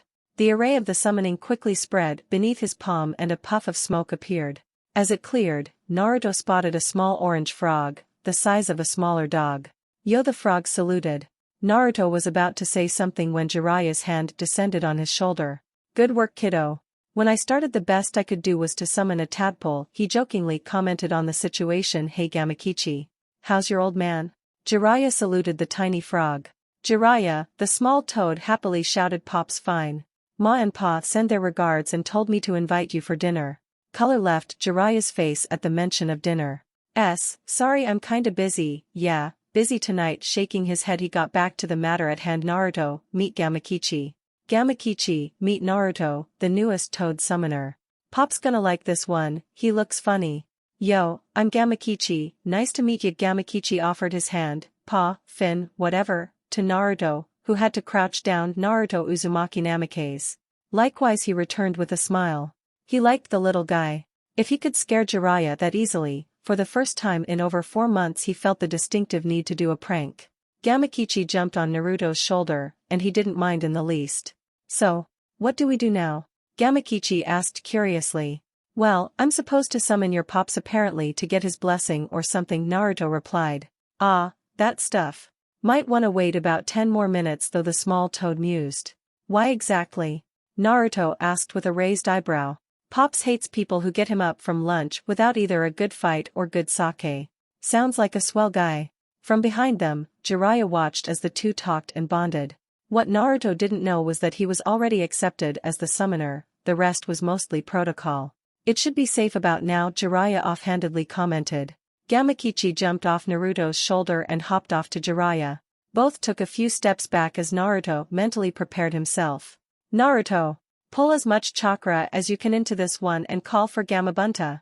Jiraiya shouted. Sure, Naruto muttered as he began going through hand seals, channeling half of his chakra. Summoning jutsu, Gamabunta, he shouted, slamming his right hand on the ground. This time, the array was bigger. Much bigger. Both Sage and Toad watched in awe as a mighty cloud of smoke faded away to reveal the massive form of Gamabunta, Boss Toad Summon. The mountain-sized toad stood with one hand on his massive knife and the other on his pipe, while Naruto stood on top of its nose. Jiraiya, the massive voice bellowed, and said white-haired pervert silently prayed that the old toad wouldn't go ballistic. Why the hell did you summon me in the middle of my after-lunch nap if there isn't a fight? Gamabunta's massive eyes suddenly focused on the small presence on his nose. He didn't summon you. I did, Naruto loudly replied. For a moment, silence reigned, before a thunderous laughter broke out. Wahahaha. Nice one, kiddo. Almost worth getting me up from my nap. Now where's that pervert? Hey Pops. Gamakichi suddenly appeared on Naruto's shoulder. Gamakichi? What are you doing here? His father scolded. Hey, don't get mad. Blondie here summoned me, right before he summoned you, Gamakichi explained, while the older toad simply humphed. Since my son is vouching for you, I'll give you a chance. So, what's your name, kiddo? Naruto Uzumaki Namikaze, Jinchuriki of the Kyuubi, Naruto loudly replied, his foxy grin never leaving his face. Gamabunta laughed. Figures, he roared, holding his pipe in one hand. So, you want to ride up there, huh? Know this, kiddo, I serve no one, but I might be willing to take you on as my subordinate, but only if you're good enough. Naruto winced, it was barely visible but still they're good enough? I'll be the best there is. Naruto shouted, a bit of his old self coming out once more, although he managed to restrain himself before he insulted the giant toad. Being jumped on by someone of that size wasn't something he'd like to experience. Ever. Gamabunta chuckled again. Really, he asked, grinning. Gamakichi, find the old pervert and tell him to get the hell out of here and get me some sake while I test this Uzumaki Namikaze character. Naruto suddenly realized where he'd seen that grin before. On Anko when she got a new victim. Shit. If you can hold on to my head till nightfall, I'll accept you as a summoner, and will reply to your summons as will all the other toads. He explained the rules. Hold on to his head? What the hell is he, smock? Oh shit. You're going to jump around, are you? He asked with genuine concern for his well-being. Smart kid, just like your dad. If you survive, I think I'm gonna like you, Gamabunta finished as he jumped off, rising far above the clouds. This was going to be a long day. In the meantime, 4 figures were sitting near a cliff at a safe distance, playing poker. 3 of a kind, queens. Jiraiya shouted as he slammed his cards in front of the others. Gamakichi smirked. Full house, king high, he put down his cards. The other 2 figures, a pair of elderly toads, made equally evil grins. Do you tell them, Ma, or do I? Fukasaku, the toad elder asked. Go on, Shime, his wife and the other elder toad replied. Sorry, Jiraiya-chan, but you lose. Fukasaku put down his cards. 4 of a kind, Jax. Damn, and just when I thought I was winning, Gamakichi whined. How are those 2 doing? Ma asked. Not bad, I suppose, although I wonder which one of them will get tired first. Bunta is stubborn as a mule, and the kid is a stamina freak. Jiraiya replied. As night fell, Gamabunta and Naruto were still at it. Ready to give up, kiddo? Gamabunta tauntingly asked. After this long, he really wanted the kid to succeed. Yeah, as soon as you give up drinking and smoking. Naruto shouted as he kept putting out chakra through his entire body to keep himself glued to his opponent's nose. Ha! Like that's gonna happen. Gamabunta grunted as he once more landed, mildly winded, while Naruto was exhausted and barely holding on. The sun had finally set. Hey kiddo? What now? Gamabunta pointed towards the sun, which was no longer there. Insert wide grin on both parties, as Naruto finally fainted from exhaustion. Jiraiya and the 3 toads jumped to them, Jiraiya picking up the now sleeping Naruto in his arms. When he wakes up, remind him that he passed my test and that I'll be dropping by sometime for a drink. Gamakichi, how do you feel about the kiddo? Why, Pops? He's okay, and from what I can tell he should be fun. Good, from this point onward, you're his personal summon, so you'll be staying here with him. Drop by home from time to time, son, Gamabunta quickly explained before unsummoning himself. That went rather well, don't you think? Pa said. You're not the one who has to explain to his girlfriend that he'll be too tired to greet her when she gets back from her mission, Jiraiya deadpanned, while the other 3 laughed, Ma and Pa leaving and Gamakichi jumping on Naruto to sleep as well. With a proud smile, Jiraiya carried them off to Naruto's apartment.